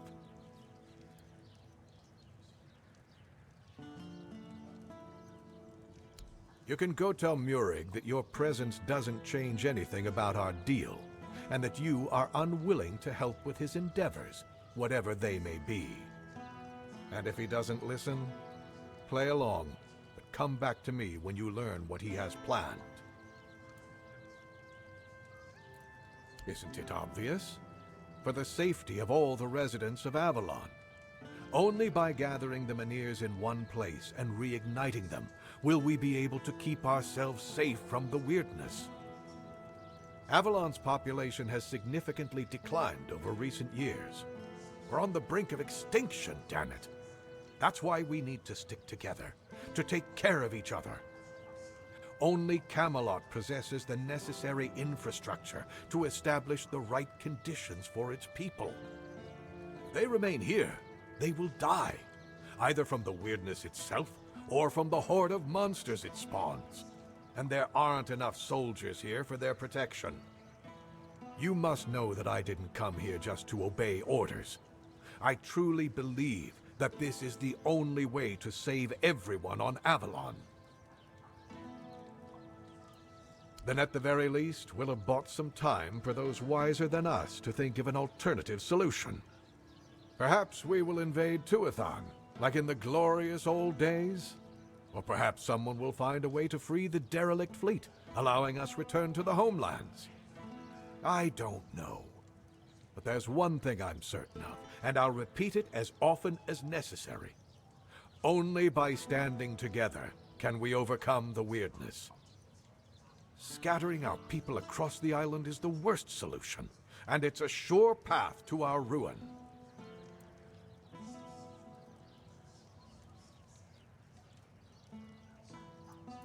Murig, who apparently prefers to be called Maggot, is a druid, even though he may not look the part. And druids are the only ones who know the rituals necessary to ignite the Menhirs. Due to bad luck, or more accurately, the decisions of my superiors, our options for druids are limited. That's why I'm forced to work with Murig, and prophet be my witness, neither of us is happy about that. But I'm no fool. I know that what happened in front of the Menhir might make Murig consider double-crossing us. He'll try to find a way to reignite the Menhir so that it could stay in Kunok despite our agreement. So, if you ever find out what he's planning, if he ever asks you to fetch something for his ritual, you make sure you come to me first.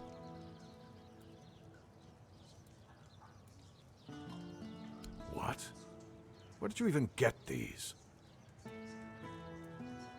So you're telling me that beneath Kunokt, there's even more Kunokt, full of forbidden knowledge?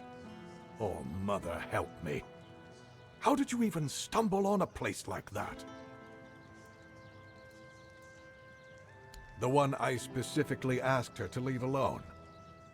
And I suppose her leave will be delayed indefinitely. And thank you for bringing this to me. But next time, maybe think twice before risking your neck for someone else's curiosity. Who told you that? The Dalriata? I've never paid a single gold coin to any Dalriata for deserters. Not even once in my life. However, there is some truth to what you've heard. You see, it's hard to keep the men's morale up in these uncertain times. It's really no wonder that every once in a while, some of them try to desert. Still, this is the military. Desertion is unacceptable and will always be punishable by death. Camelot especially insists on nipping that problem in the bud. So if you do take care of the deserters, you can be sure you'll be rewarded. Asgard will pay out bounties for each and every scalp you manage to bring him. Anything else? Me? There's not much I can do right now. I have to stay in Kunok with my men until we get the locals to consider moving to Camelot. But if someone were willing to handle them in whatever way they saw fit, as long as they stop being a threat to my men and the people here, they'd have my thanks. But all this should stay between us and on the down low. Excellent. If you need anything, you know where to find me. I'll await your return.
I'll await your...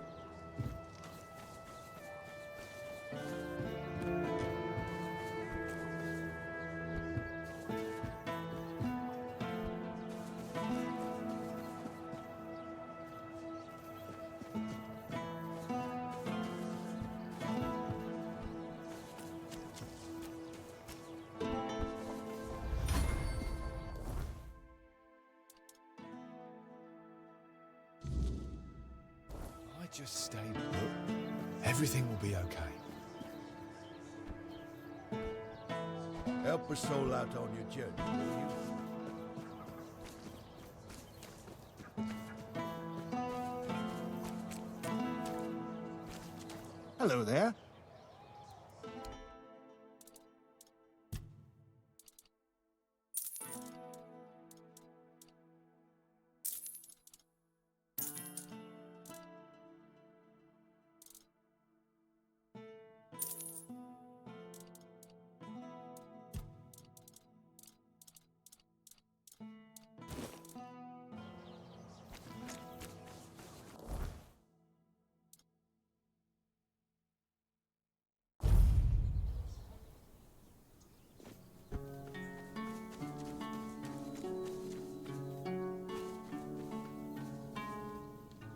And? How do you like it here? Not bad, is it? Why did you have to go and ask, huh? Now our business is ruined. Of course we didn't go directly to him, you idiot. We're not stupid enough to approach a Camelot legate in the middle of an occupied village. We're Dalrita. Moron. We had contacts. It was an ideal setup.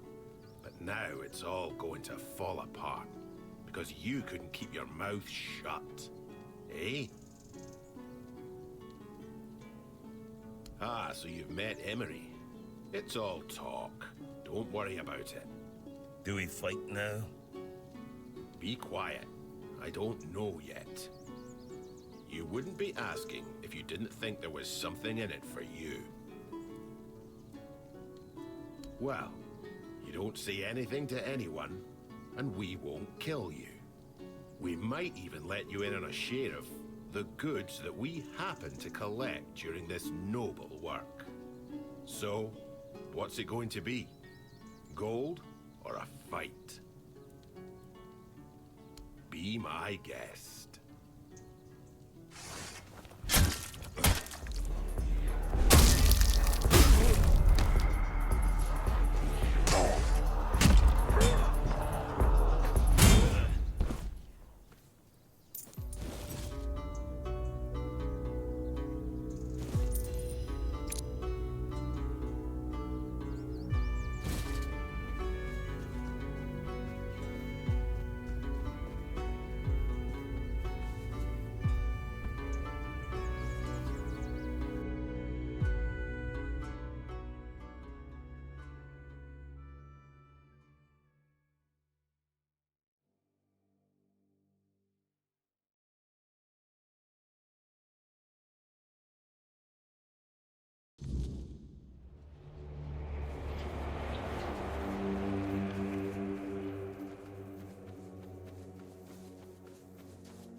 is everything always such a hassle?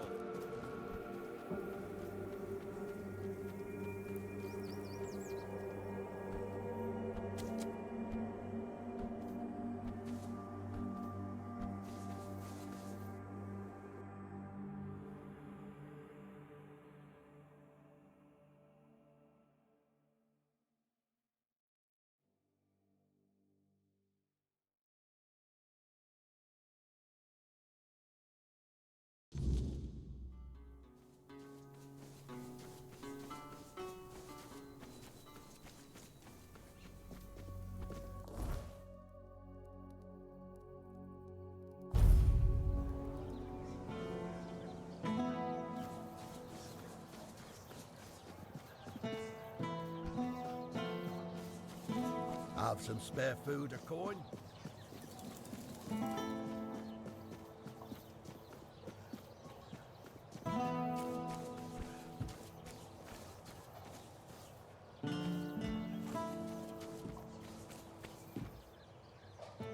Well, since you've already killed them, I don't see why you shouldn't be rewarded. Thanks to your efforts, my men and the people of Connacht can rest easier. Here, this is for you. I'll await your return.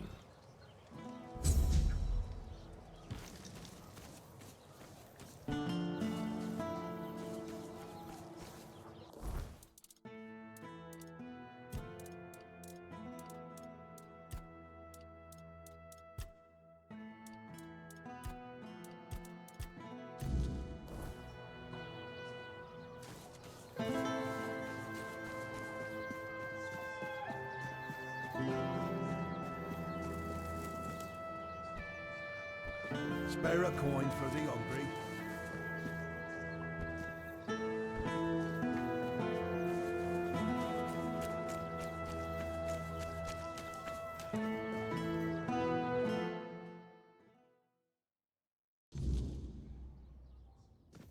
I swear, if I catch that bastard, I'll shove all 5 volumes right up his arse. What? Aye, something happened. Some blighter broke in and stole every book about the beautiful Liliana. Not a loose page left. That's most of my income gone in the wind. That's no something I'd like to think too much about. Aye, one of the soldiers. He threw a fit a few days ago, 'cause I wouldn't sell him the latest volume on credit. There's no chance I'd ever allow that. Give it 2 months, I'd be bankrupt. Can't say I wouldn't be grateful. The lad's name is Walter. He's, well, all in all, he's no a bad sort. Just a little hot-headed. So if you do find him, try not to rough him up too much, alright? Well, I've calmed down. Apologies. Welcome to Vrel's bookshop. No reading without buying. And if you're here for porn, then kindly leave before you start. Hello again. If you need anything specific, feel free to ask. Let me guess. Your friend's a Camlotion who's heard the Berserker potion can make a man tear a bear's arms from its sockets, and now he thinks he can be like us. Hate to break it to you, but that's no how it works. Our strength comes from battle, from blood, and that brew is Mither's ain rage running in our veins. Besides, it's a tribe secret. I might have left the Volker, but I'm no about to hand over our secrets just to anybody.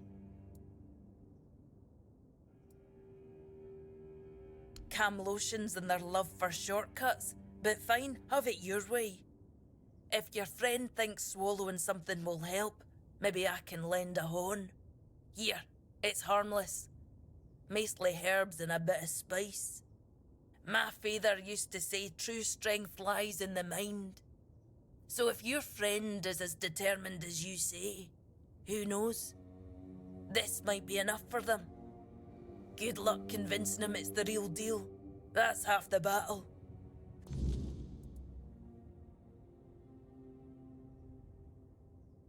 Thanks for coming in. I hope to see you around again.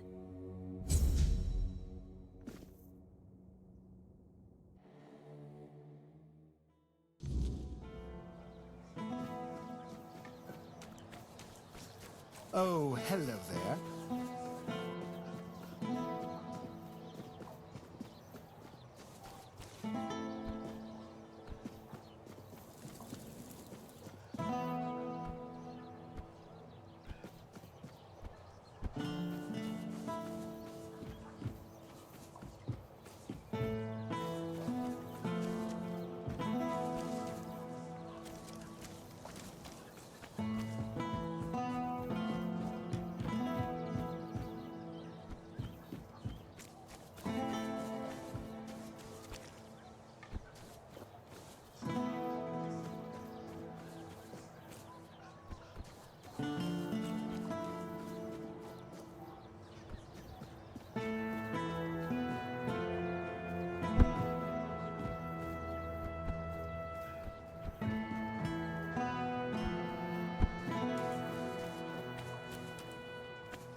Please. Oh. Do you...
Help a soul out on your journey, will you?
So, you finally arrived.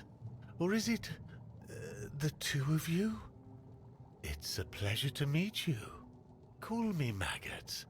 I don't like that other name Denholm and his men insist on using. I don't know, and that bothers me a lot. But I sense something lurking inside you. Something quite terrifying, I must say. All I'm sure of is that you've been exposed to vast quantities of the weirdness and survived. And that's rare. Let's say I have certain skills when it comes to magic.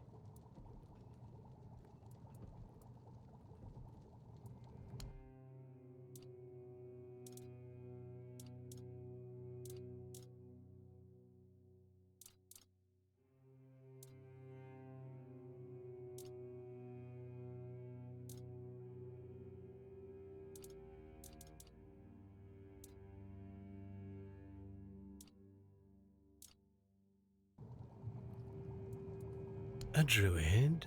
Curse someone? Couldn't be me. I'm not even a druid anymore. I know a thing or two about herbs and mushrooms, but I can't for the life of me recall how to curse someone. That knowledge leaked out of me long ago, like molasses spilling from a broken jug, straight onto the floor, seeping into the gaps between the rotten boards. Red-eyed demons licking it up underneath.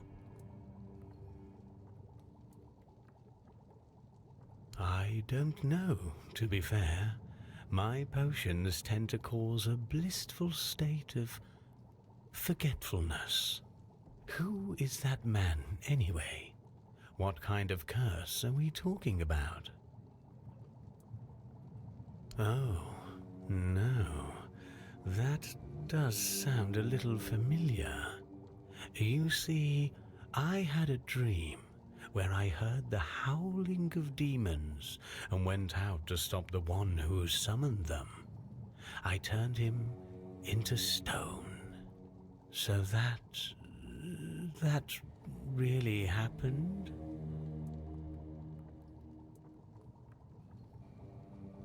Bagpipes. So, that was where that infernal howling came from. It felt as if my very soul were being torn out through my ears with red-hot irons. I must have unconsciously dived into the recesses of my memory and reached for the long-forgotten knowledge about curses. Incredible, isn't it? How a mixture of herbs and mushrooms can open the mind so profoundly.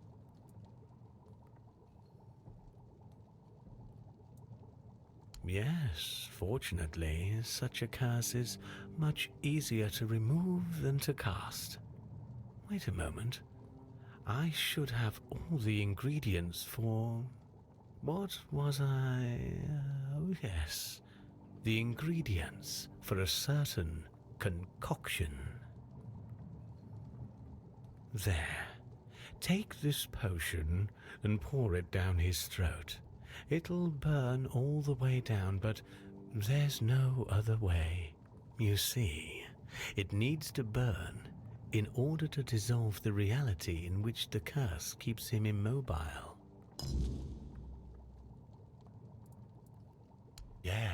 Yes, the Menhir. It responded to your presence. It reacted to you. And that's unusual. It means big changes are coming to our small Kunacht. Do you know why all those Camelot troops are here? That's right. Unfortunately, they believe that by gathering all the dying Menhirs and placing them around Camelot, they'll stand a fighting chance against the oncoming weirdness. But they don't know, or they don't want people to know, that a Menhir is nothing but a piece of rock, unless it has been ignited by a special ritual. And if they were ignited once, they can be rekindled again. You see where I'm going with this? No, I want you to prevent Camelot from taking the Menhir. I'm too old to play a hero, but I can help you become one if you care about things like that. And I, for once, would like to stand on the right side of history. That's the problem, you see. I don't have one. The moment the Menhir reacted to you, I felt something. As if a piece of my brain was trying to tell me something, but I couldn't quite reach it. I suddenly remembered about the Menhir rites, the ritual I told you about, and that there were 2 scrolls that contained it. But where are they? How do I even know that?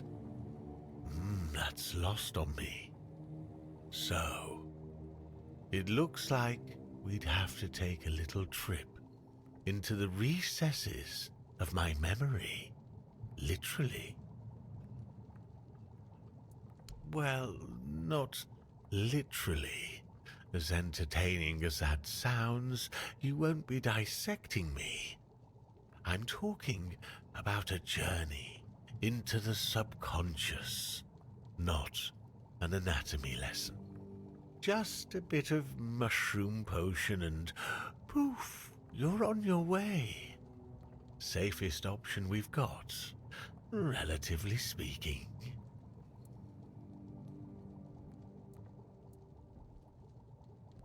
Of course.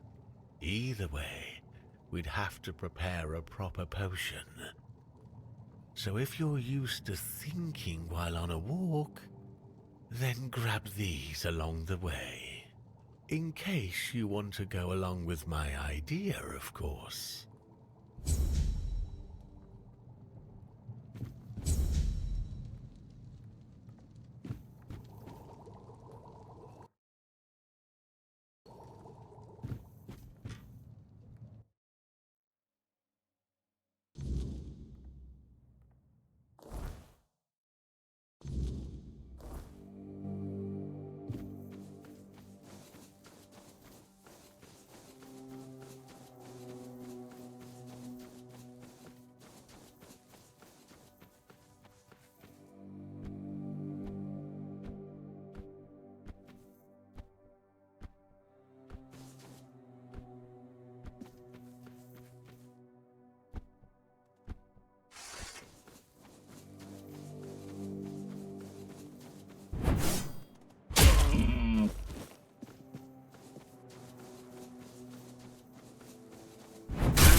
Do you have any ideas for how to remove the curse?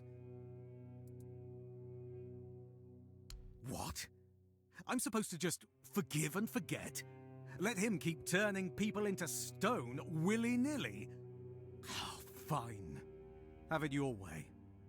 Even though I don't understand why you'd defend that tree hugger, I won't report him to the authorities. All I want is to be able to move my legs again. Give me that potion.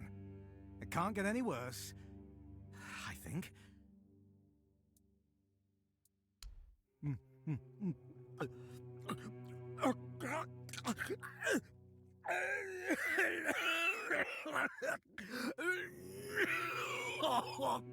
Oh, Mother's mercy! What is this? Are you trying to kill me?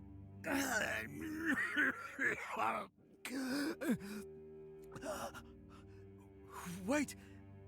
Something's happening! I can feel my fingers! Thank you. I don't have much, but please, take these coins. Tell me, where did you get this potion? Really? You talked to that dog? Did he tell you why he almost killed me? What? Was that really what it was all about? He condemned me to a slow and agonizing death just because he didn't like my music. It's no wonder that Shard Conclave happened.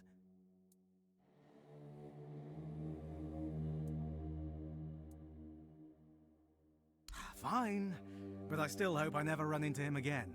What if he breaks my arms next time because he doesn't like the way I'm peeling an apple? Thank you, once again.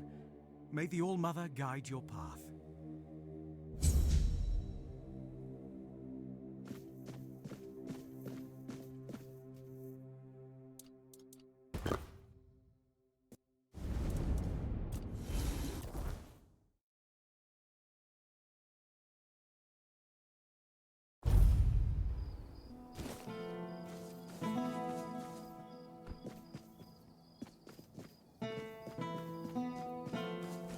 Help a soul out on your journey, will you?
Put that away before you regret it. Excellent. Here's your gold. Finally! You've been gone long enough. A berserker potion. Ah, now you're talking my language. Let me have it. This looks serious. Real warrior stuff. Varel knows what she's talking about, no doubt about that. I'll brew this up myself. You've done me a good turn here. Maybe I'll even let you taste the first batch, if it doesn't knock me flat first. You know, I might not be everything I used to be, but maybe that's all right. A soldier who can't fight isn't much of a soldier, is he? Still, you've done your part.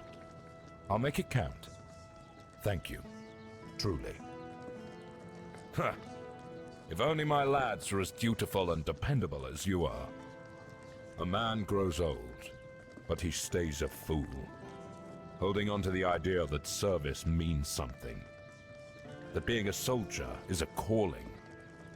But the young ones, they don't see it like that anymore. Oh, something happened, all right. I had a second-in-command named Gert. Good lad. Or so I thought. Trusted him like a son. And what does he do? He deserts! Can you believe it? The last person I'd ever suspect of such betrayal. Unless, of course, there's something I don't know. Some of the lads said he'd been acting strange lately. And again, maybe it was just nerves, afraid of getting caught in the act. Honestly, I don't know what to think anymore. I'm not. But what else could explain his absence? I see what's happening here in Kunacht.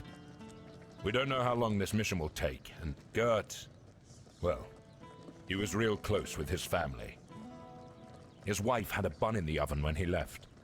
Maybe he got sick of waiting for Denham to grant him leave and just went. Yeah, we do. Pure gold. Never thought I'd see the day I'd be handed a purse for Gert's head. But if you find him, that gold is yours. I know my duty, and I'll do it. Even if it breaks my heart.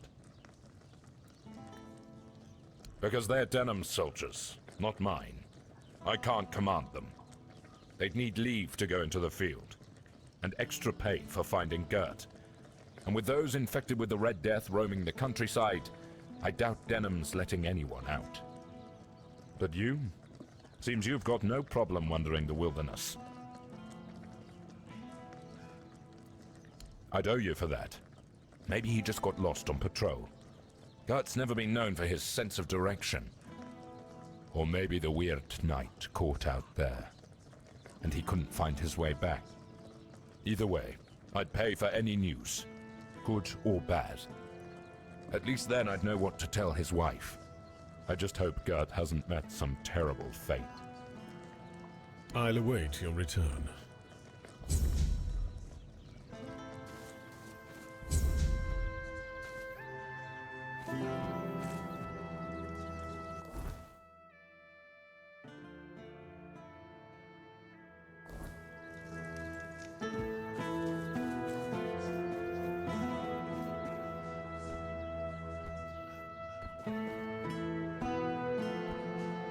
Have some spare food or coin?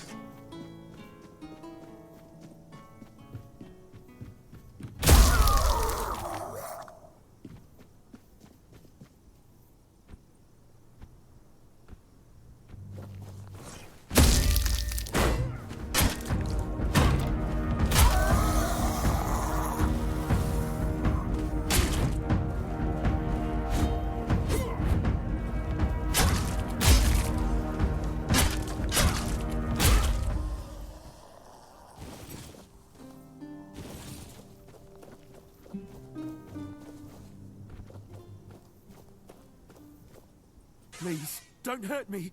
I don't want to die. Yes, it's me. But look at me. I can't go back. It's the Red Death. I had to run to keep the others safe. My poor, sweet Beatrice. I'll never know if she gave me a son or a daughter. But I'd never risk going back to Camelot. I'll hide out here, somewhere in this abandoned village. No one will ever find me, I swear.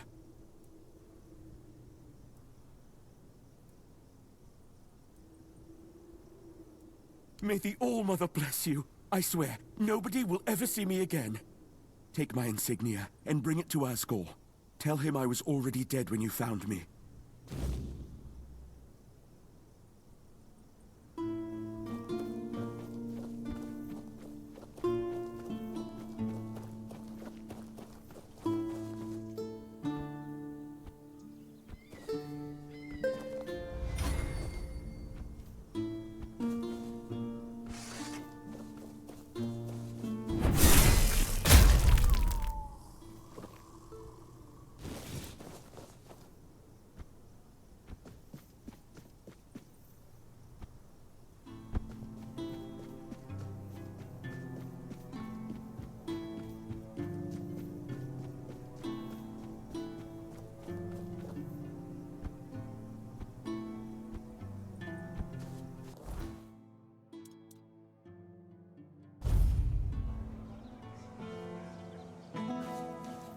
careful with that. If it's quality...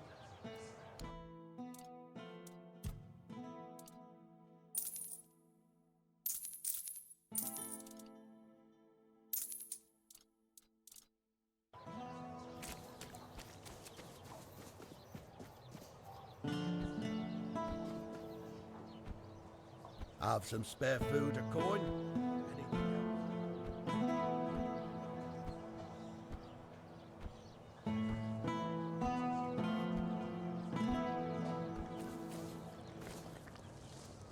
You do? What happened to him?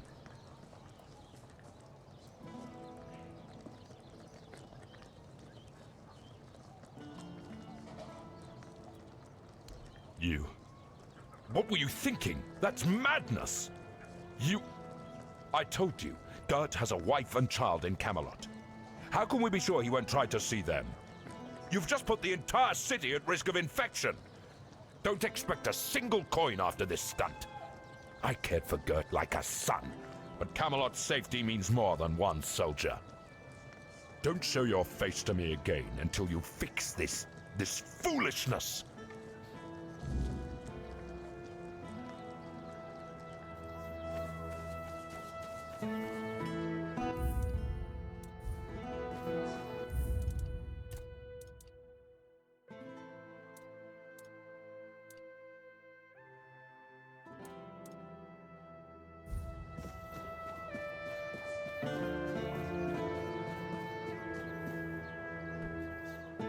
Help a soul out on your journey, will you?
Have some spare food or coin? Anything else?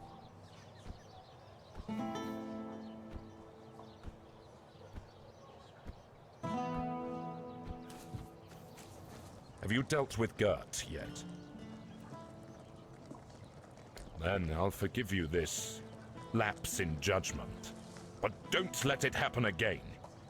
Here's your gold. His wife will be devastated, and the child's now an orphan. Damn it. I'd hoped he'd meet a better fate. I'll await your return.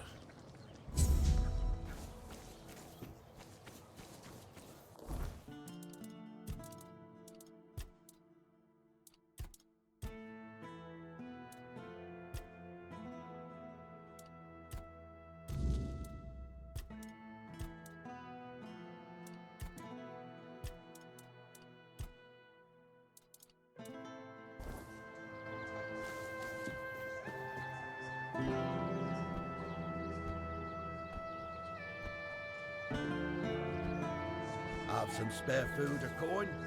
Anything else?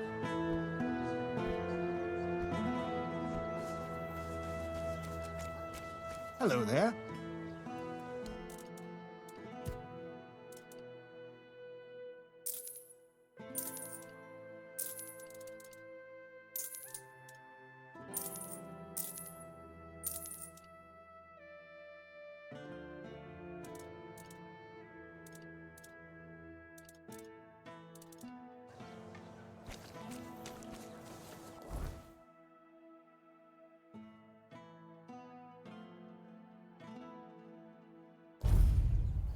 Watch your back.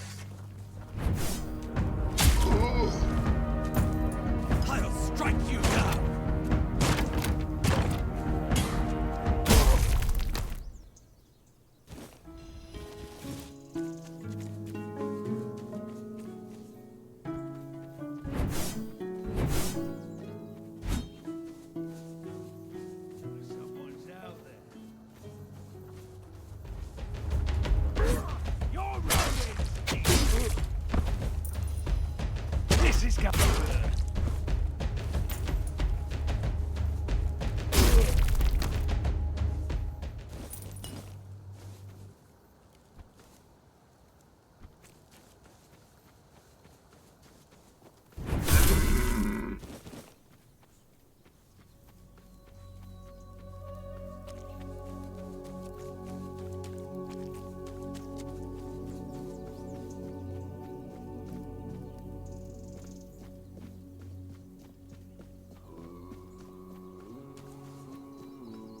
Face every threat. I'll strike you down. I'll strike you down.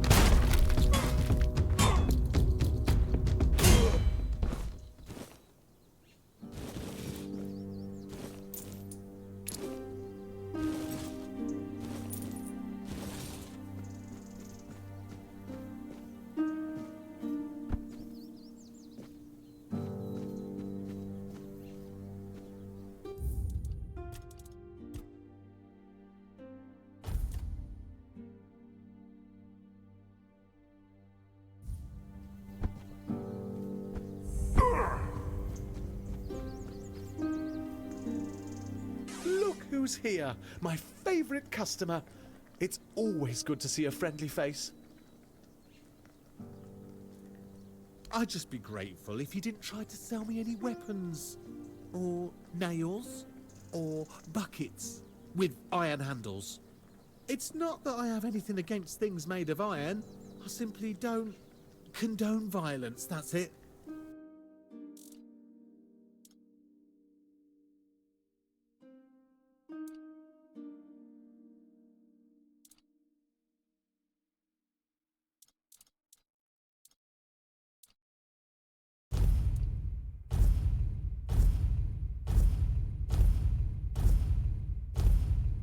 Have a safe journey. Try.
Oh, an adventurer.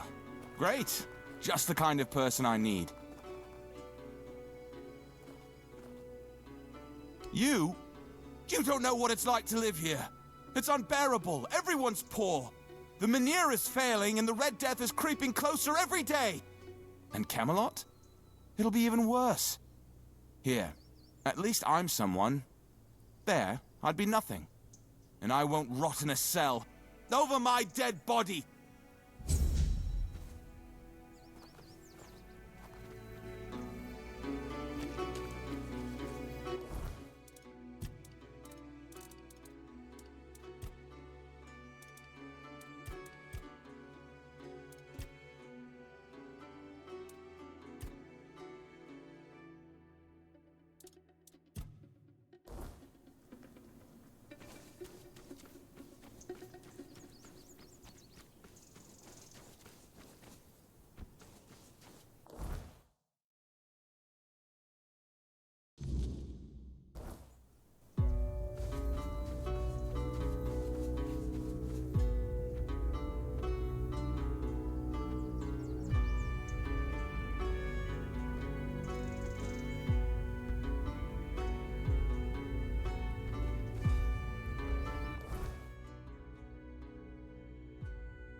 Remain vigilant.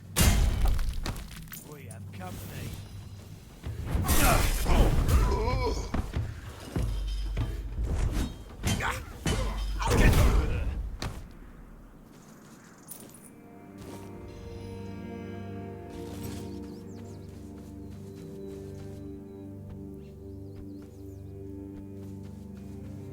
Hold your ground, men. Back to your hovel, coward.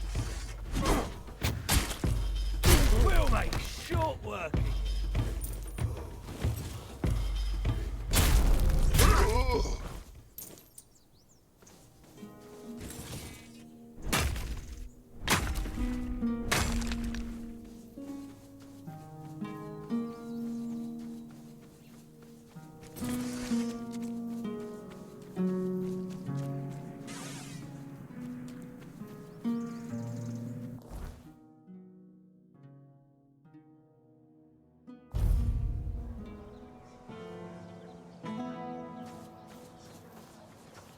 Oh, hello there. Hello there.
I'm terribly sorry for all that hassle.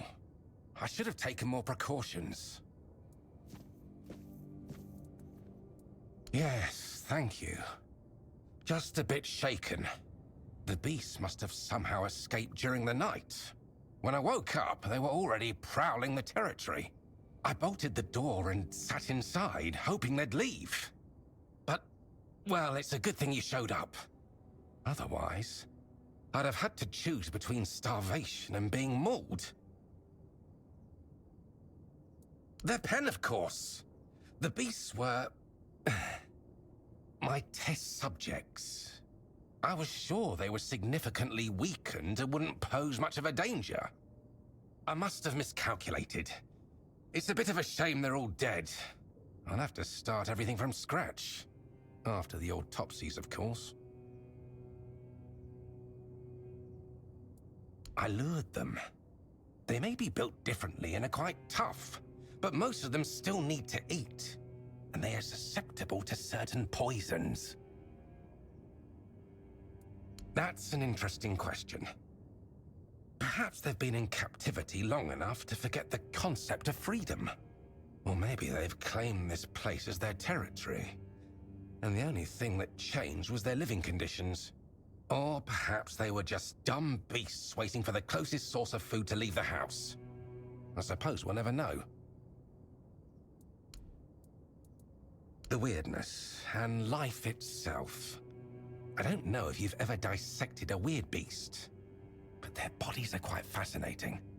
Nothing is in its rightful place, and, for all intents and purposes, they shouldn't even be alive. And yet, there they are, prowling and growling. It's a bit of a miracle, don't you think? I'm glad you agree. I know it's difficult to see my perspective when, time and time again, creatures like them try to kill you. I rather admire your open-mindedness. Nonsense. Where else would I conduct my experiments? I'd rather endanger just myself instead of, say, the entire population of Kunakt. Oh, did he?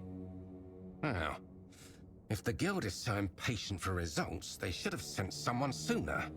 Now all my beasts are gone, and I'm still missing a crucial ingredient. Yes, I suppose you are. I'm sorry for my outbursts. It's been a stressful couple of days. You see, weird beasts are unique creatures. The spark of life they carry is as twisted as it is relentless. I believe it can be extracted and transferred, creating a being capable of living in the weirdness without succumbing to its corruption. With everything that's been happening on Avalon, I believe this is the only way we can survive. The pigs can already do that.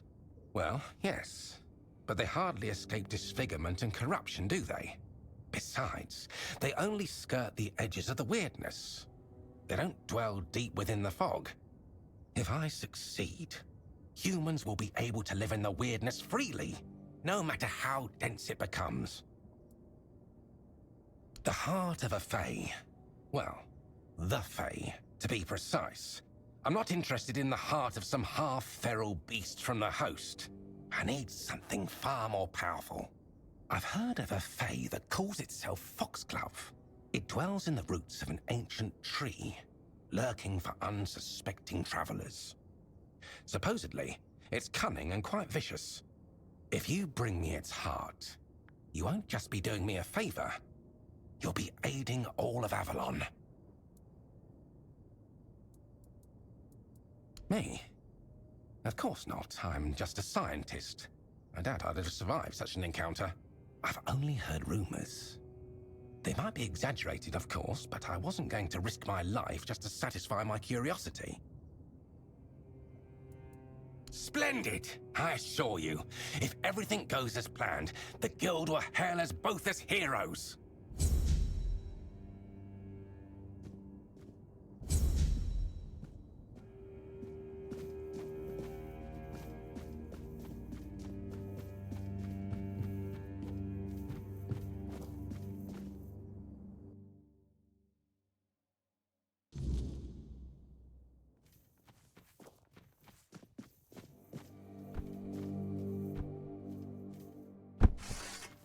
your ground. I see fear in your eyes. A flesh wound. I'll get you back tenfold.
My, what a lovely mortal he sent my way. Such a silly man, that Phaedros. Does he truly think I can't tell one of you from another?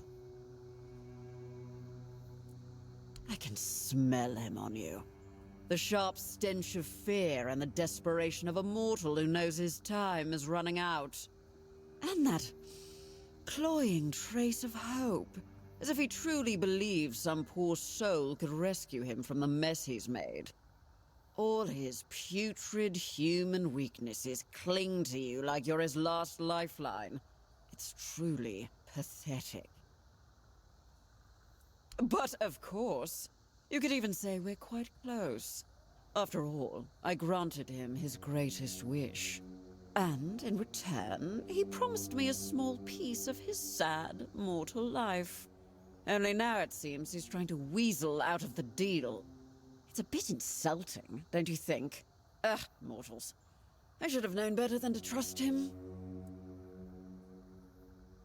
He swore to leave Avalon for 3 years, 3 months, and 3 days to serve me in my domain. Exactly! I can't understand why he's making such a fuss. Time here flies by so quickly.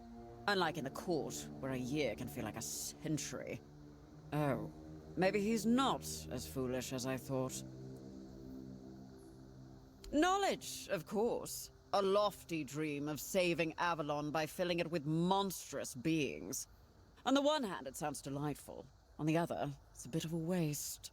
You see, in my realm, mortals can live as long as we wish them to. A few adjustments here and there, and they can serve us indefinitely. Yet you mortals always believe that death is your escape, even though we tell you time and again that a deal once made cannot be unmade. Phaedros thought it could work on Avalon too. He was only half right, which is why his results turned out rather beastly. Well, you take a creature that shouldn't be alive, yet is, and you combine it with the human spark that has such a relentless drive for survival. The results are quite curious. Part beast, part human. Overall nothing that should ever grace this realm. Or any other, really. But he kept trying, that fool, and kept returning here, ranting that I tricked him and trying to break the deal.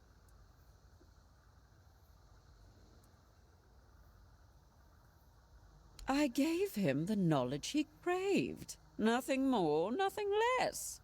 How he used it? That's not my responsibility, is it? They were misery given form, driven by instinct and rudimentary intelligence. So, who knows? Maybe they were just regular mortals after all. Oh, my poor sweet thing. That's just how mortals are. They use, They lie, and they'll do anything to save their own skin. Now, don't fret. I don't blame you for falling for Phaedrus' little ruse. In fact, how about we make a deal? How about I give you a little something, and you take it straight to his hidey hole? Then he can bear the consequences for trying to fool us both. What do you say? Oh, I see. Phaedrus is being quite the foolish man, thinking he can hide from me. Well, truth be told, he is succeeding at the moment, but I am nothing if not patient. Still, when an opportunity presents itself, it would be foolish not to take it. Very well. Just try not to bleed too much, will you? Oh, it's rather revolting.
So, you're the one Phaedrus dragged into his madness. Apologies for the mess. I'm in the middle of cleaning up. I'm Alma, the alchemist. Pleased to meet you. I won't deny, I'd have preferred to meet under much more favorable circumstances. I feel a bit like I've been caught at the scene of a crime, which, in a sense, I have. Although, in my defense, if we're speaking of crimes, this one is twofold. Phaedrus's reckless experiments had to be stopped. The guild warned him repeatedly that he was crossing the line. Unfortunately, yes. The rules of our guild are clear. Crossing the established boundaries results in consequences, and those consequences grow more severe with greater transgressions. It's not like he wasn't warned. He knew exactly what he was doing and the risks involved. Believe me, taking measures like this brings me no joy. But we can't keep constant control over everyone. There are certain acts that simply cannot be forgiven. Phaedrus was a threat, not just to himself and the guild, but to others as well. I'm sorry it had to come to this. First, I need to finish cleaning up here and prepare Phaedrus for a proper burial. I'll also secure the rest of his research and materials to ensure they don't fall into the wrong hands. And then I'll have to write a report. Ugh, I hate paperwork. There are so many better ways to spend my time. And then, we'll talk about your next assignment.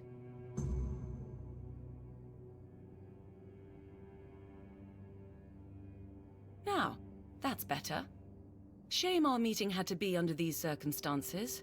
Believe me, not all alchemists act like Phaedrus. You seem all right, though. Charles's calm demeanor confirms that. Tell me, what made you join the guild?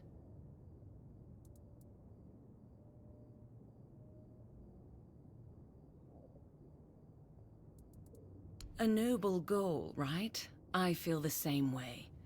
And I'd like to believe that everyone in the guild thinks the same, but people can be, well, unpredictable. But anyway, what do you need?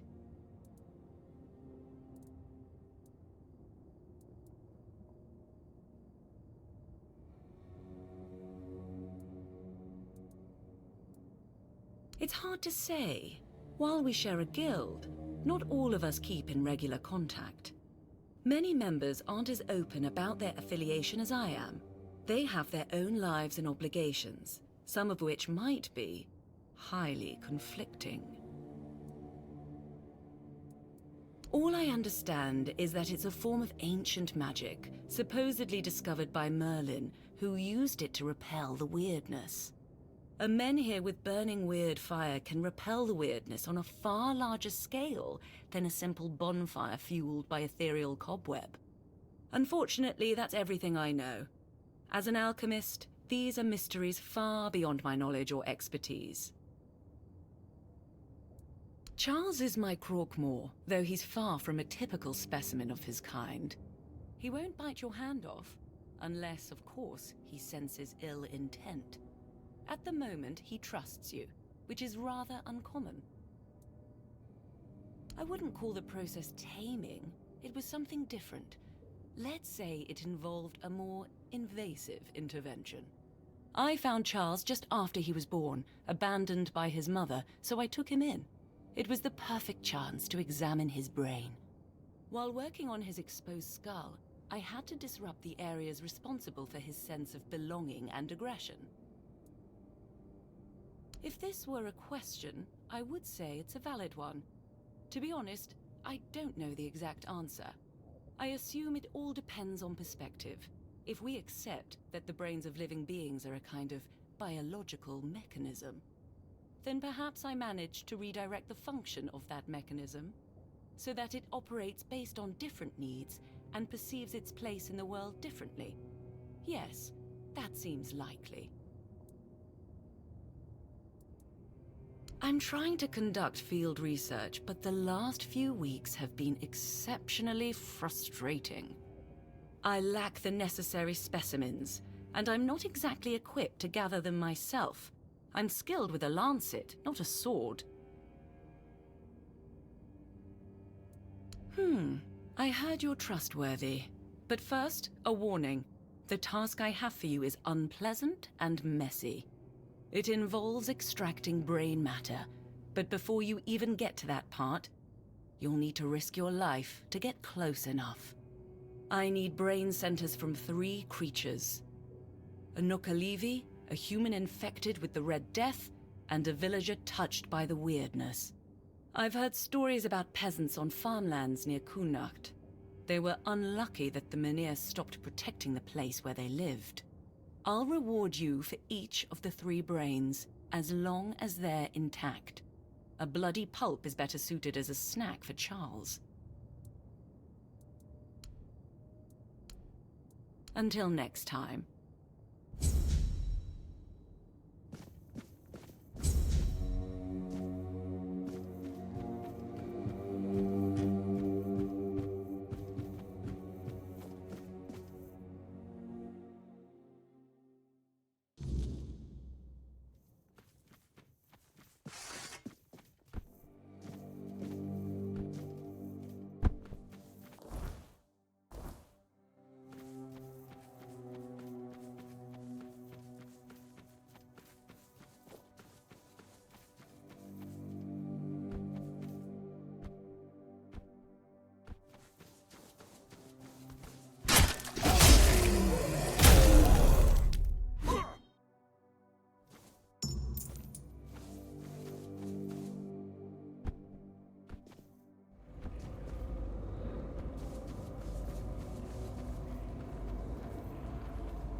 Oh, hello there.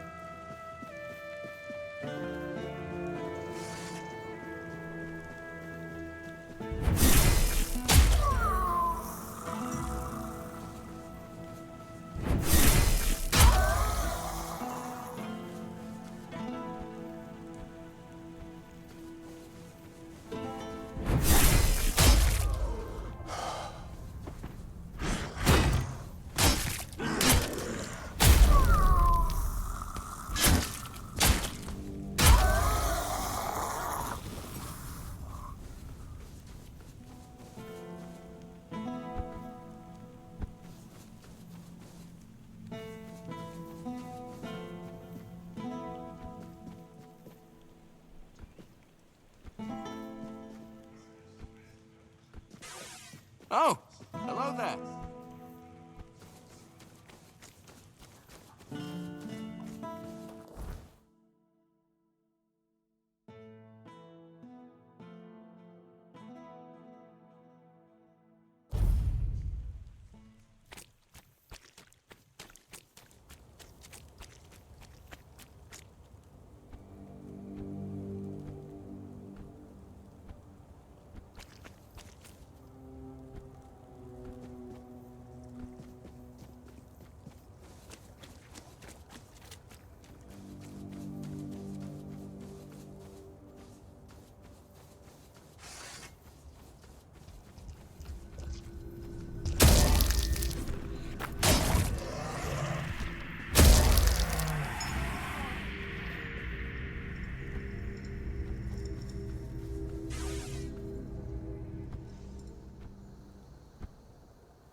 Oh, the brain of a truly unique creature, though I do pity its existence.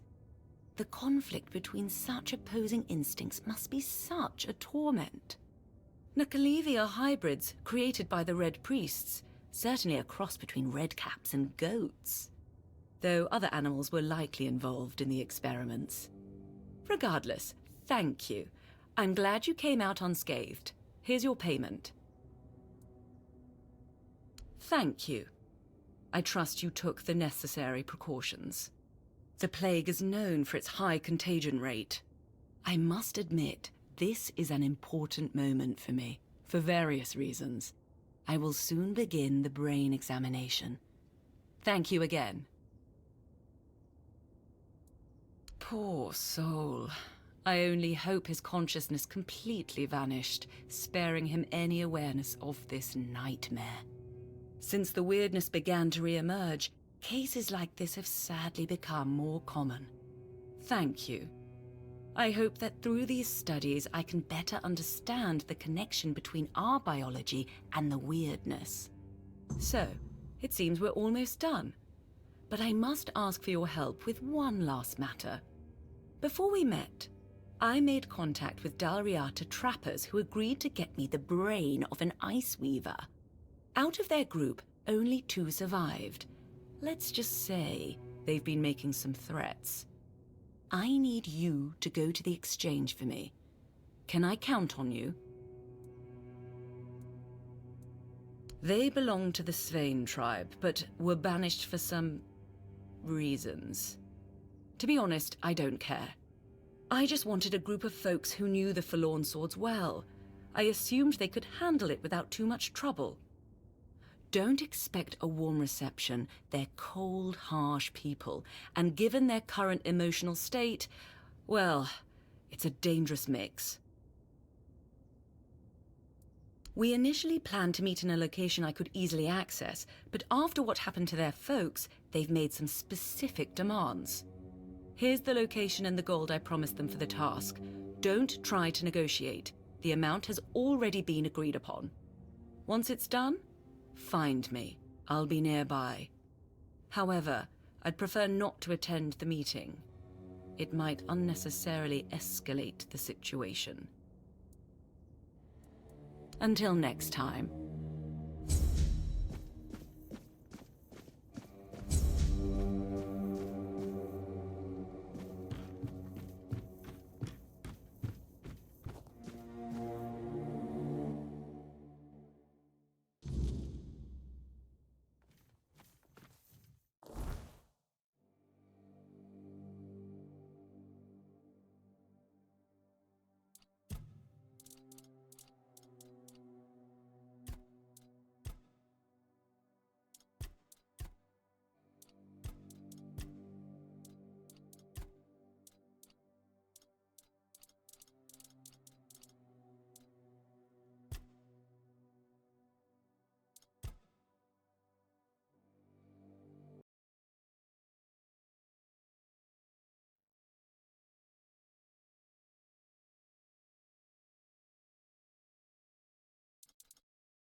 If you're interested in buying a horse, look somewhere else. This one's spoken for. She'll be going all the way to Camelot.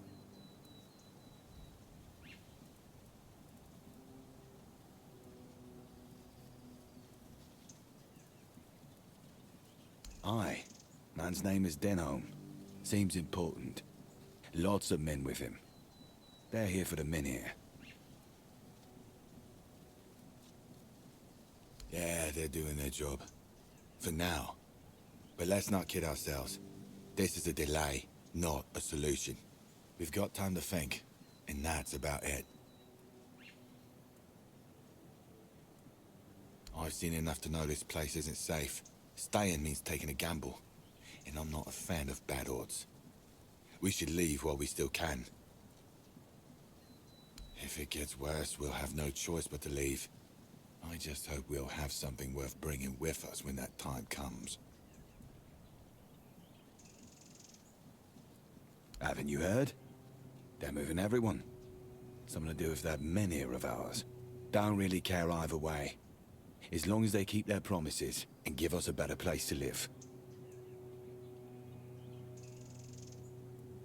Aye, and Morin Pa would rather us alive somewhere else than dead here.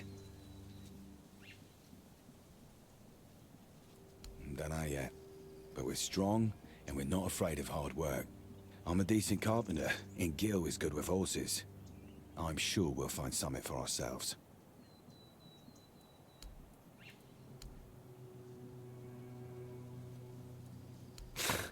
That's one way of putting it. His farm belonged to our grandfather. My parents were tending it, but he was the one in charge. Both Ma and Pa died when Gil was still small. That left us with just dear old Grandpa. And he was a nasty piece of work. Drunk most of the time. Built like a barn door. That's something Gil got from him, I guess. He liked beating me to a pulp and telling me I was worthless. I remember he had this belt with a heavy iron buckle, shaped like a horse's head. He got it for his service as the master of horses at Warrior's Fair. Man, that one hit hard. Shame the old codger took it with him to his grave. I wish I could have kept it. So when I'd see some lowlife beating their kid, I could use it on them just like Grandpa taught me.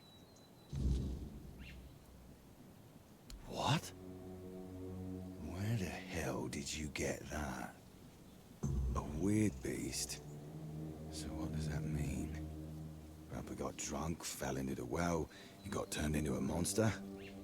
Ha! That would have been rich. But strange. Gil swore that he saw him walking into the woods.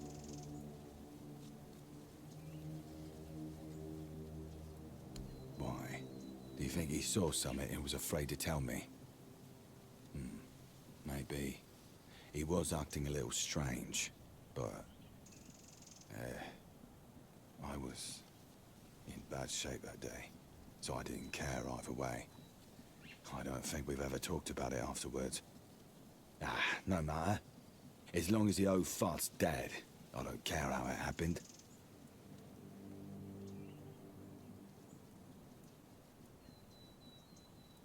Would he? Maybe. I don't know. I don't see the point in dragging up the past. Though, perhaps that's what Gil needs to finally let go of this place.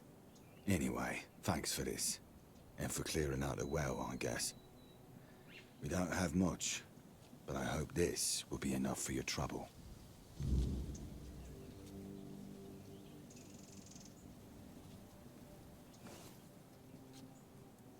Have a good day. I hope that Camelotian knows what a treasure he's getting. Daisy's not just any horse. She's the best one he'll ever have. I do. Pa had to borrow money from Grandpa to buy it, and he had to work so hard to prove that he deserved it. After he and Ma passed away, Rob kept on working, and I did my best to help. Grandpa was... well, I don't know. I didn't see much of him in those days. And now we're supposed to just leave after everything. It feels like we're letting him down. He never seemed so bad to me. Well, like I said, he didn't bother me too much. If he was in a good mood, he'd even show me a thing or two around the stables. Though that didn't happen often. But I suspect things might have been different for Rob. I guess. I've spent a lot of time with him. Rob would always send me to the stables when I was getting underfoot. He'd say, "Gil, you go to the stables and don't you show your face again until I tell you." I guess I must have been an annoying kid. Have a nice day.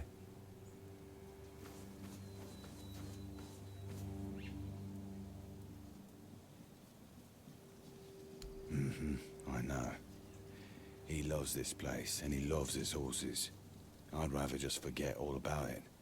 Gil's memories of this farm are different from my own, and I only have myself to blame. Mind you, I don't regret any of it, but it sure doesn't make things easier with him. Be careful out there. It can get dangerous, especially at night.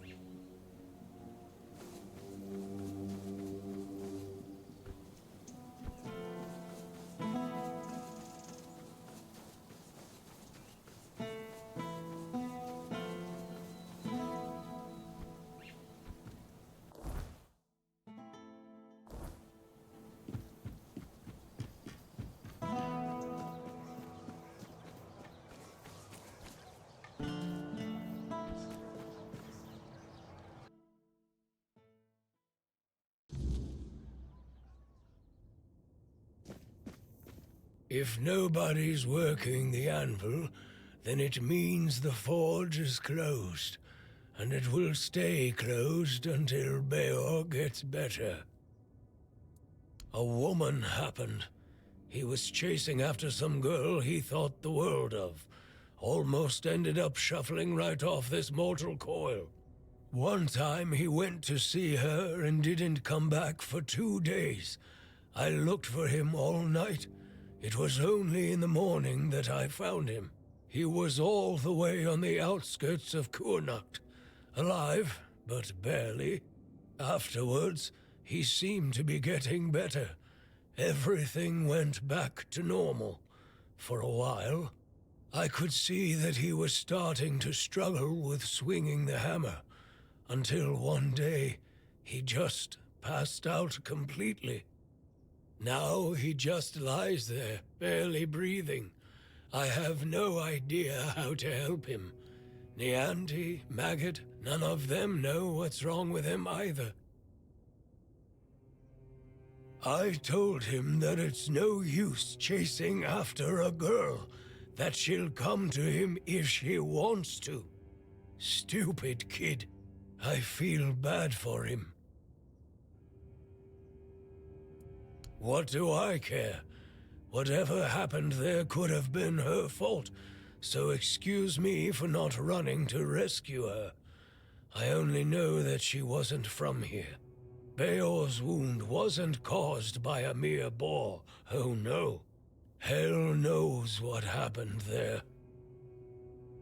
He didn't want to tell me what actually happened, but I know that youngsters in love used to visit this one cave with a spring. It was all hogwash, if you ask me. Maybe they went there and were attacked by weird beasts or something. I don't know. To be fair, I don't give a damn now, and I didn't then either. I only cared that Beor was alive.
Beor.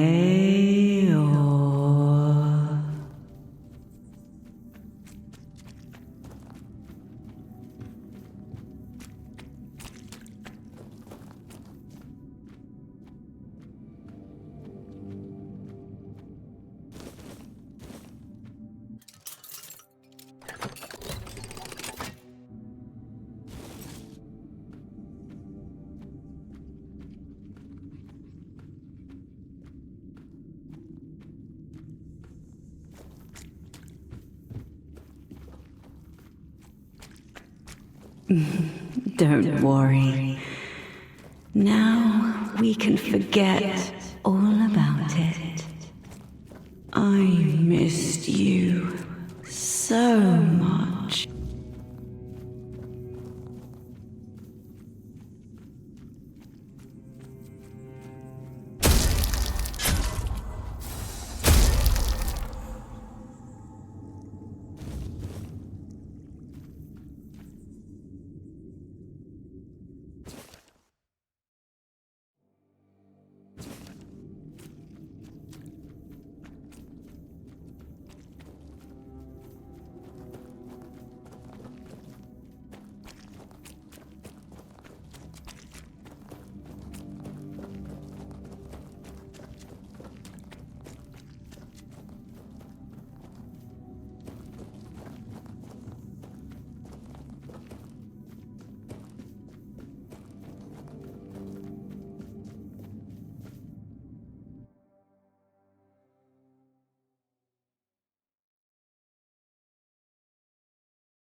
a good day.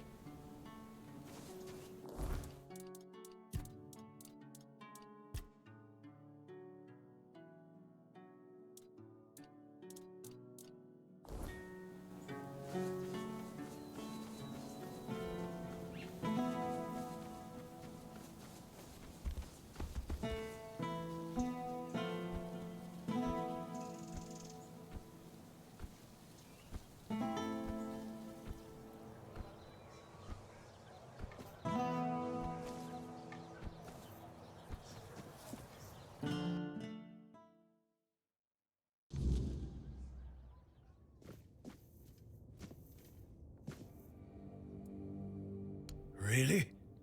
Well, if this can put Beor back on his feet...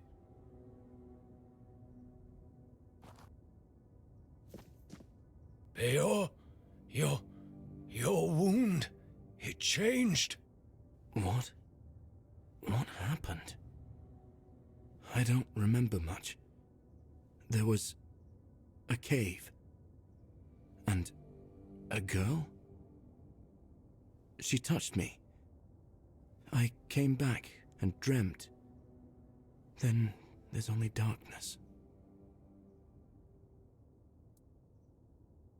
That's right. And what did I always tell you about chasing after women, huh?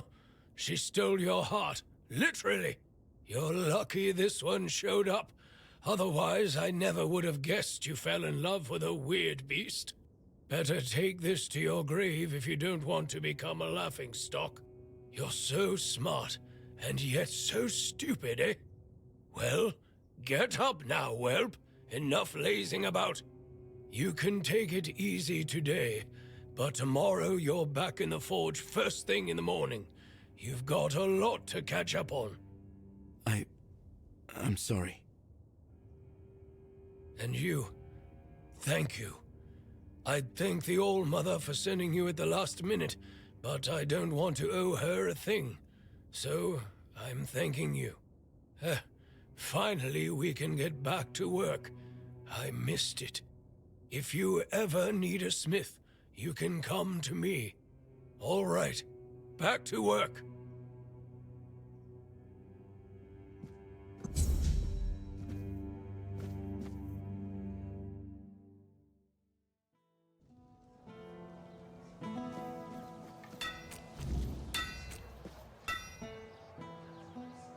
Oh, hello. Do you need something? Times are tough, but I won't forget what you did for Beor. Tell me, how can old Airfear repay you? It all began innocently enough.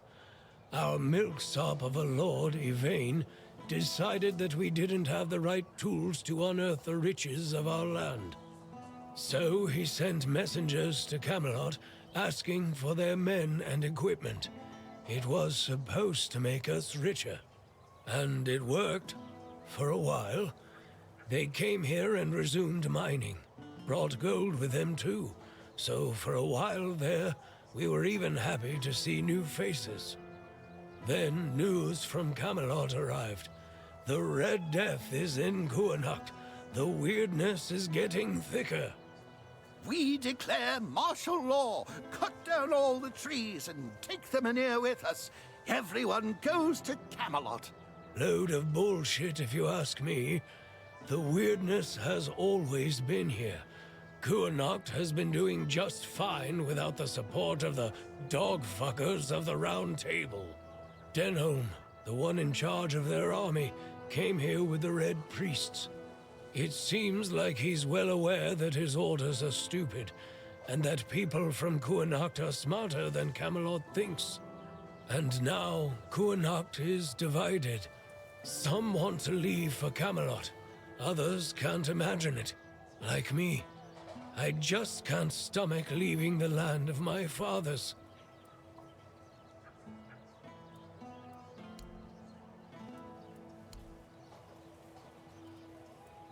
His family has a grand past. I have the utmost respect for their legacy. The Tarians made Kuanacht strong. They carried on the legacy of Palamedes, King Arthur's advisor. Our lord, though, don't get me started. Yvain is a coward. He lets Camelot get away with anything. Well, for now. I've heard rumors that he's been trying, in his own pathetic way, to delay making some crucial decisions. Who knows? Perhaps our lordling will finally grow a pair and make use of them for the good of his subjects. Though, if you ask me, the only thing that could save him would be the quest for the Holy Grail. I have my reasons. I don't trust the bastards because they've already been here once.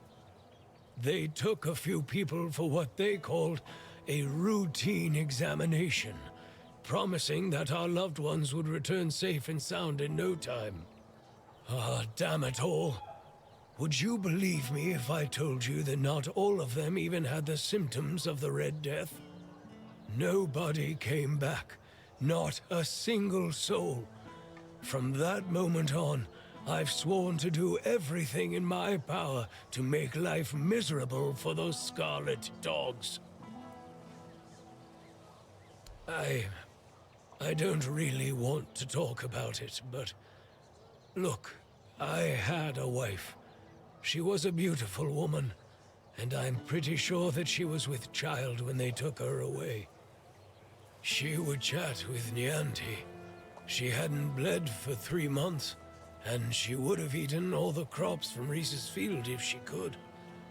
My Katrin. They took her away. She caught a cold, and they put her on a transport to the island asylum. I never saw her again. That's all I can tell you. I don't want to think about it anymore. Let the past stay in the past. You... what? How? How is this possible? I can't believe this. My Katrin. Do you still have the letter? Please tell me you didn't throw it away.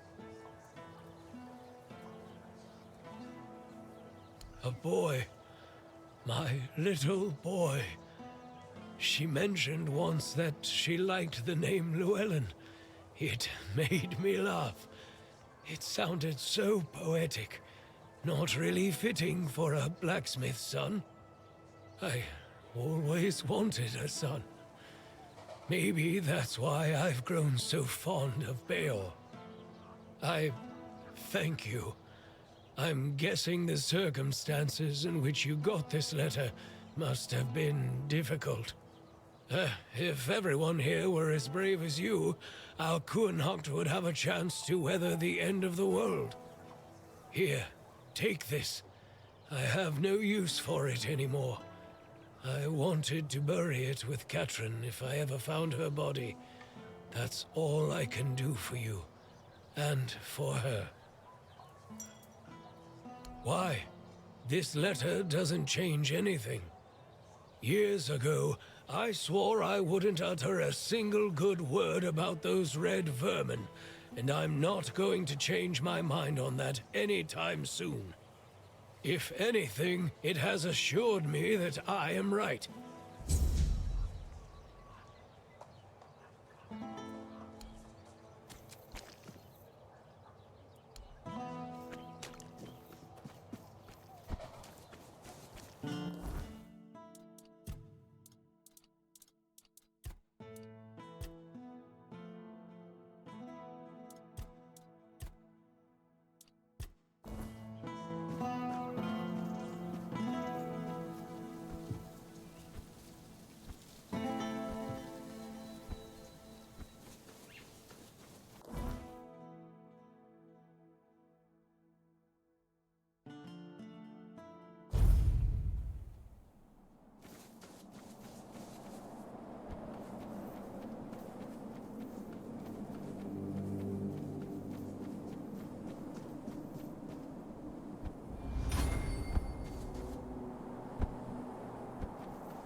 Please, stay...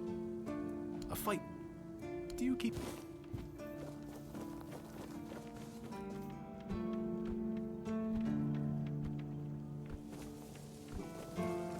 Blessings upon... Certainly.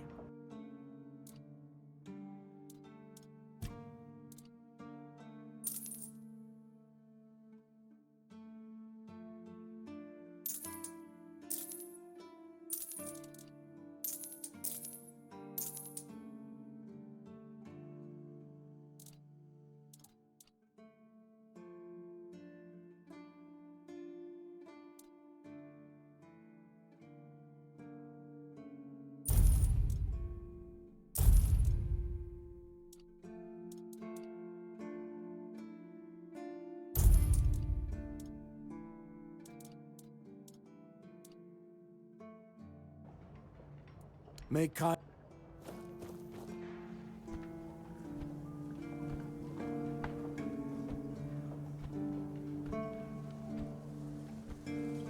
Always...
Always a pleasure if it's quality.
If it's quality.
unsuspecting company.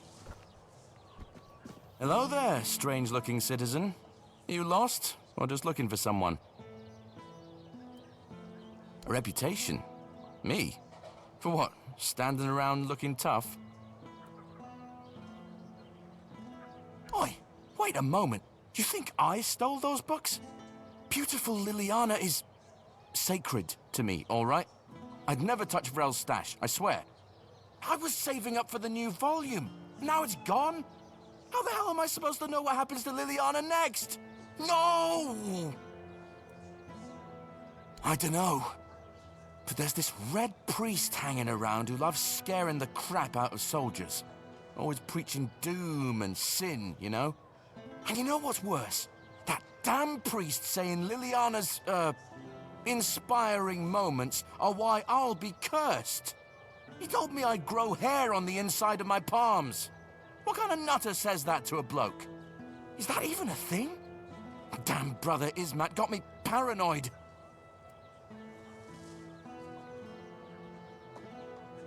Oh, he's probably at the Red Church headquarters.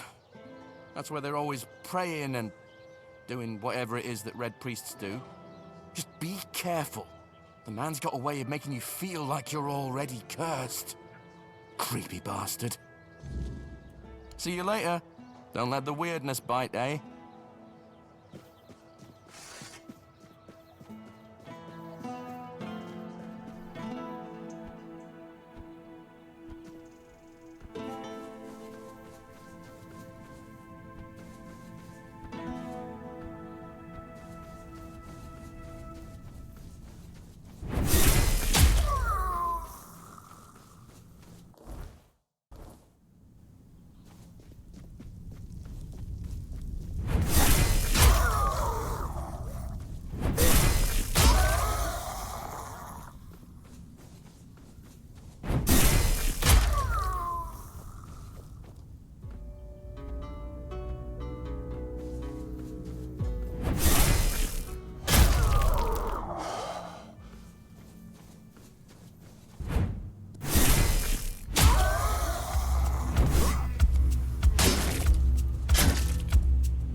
Nice to see you. If it's quality use.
I talked to Gil. You know, I never thought he had it in him. I know he didn't kill the old bastard on purpose, but that was some quick thinking. Still, I wish he hadn't felt like he had to keep it to himself all those years. Not much. Granddad beat me until I passed out. It was probably the closest he came to killing me. When I woke up, I was in pain. Granddad was gone, and Gil just patched me up and then acted like nothing had happened. We never said a word about it. I guess we both wanted to forget, just for different reasons. Thank you for what you've done for us. May the All-Mother bless you.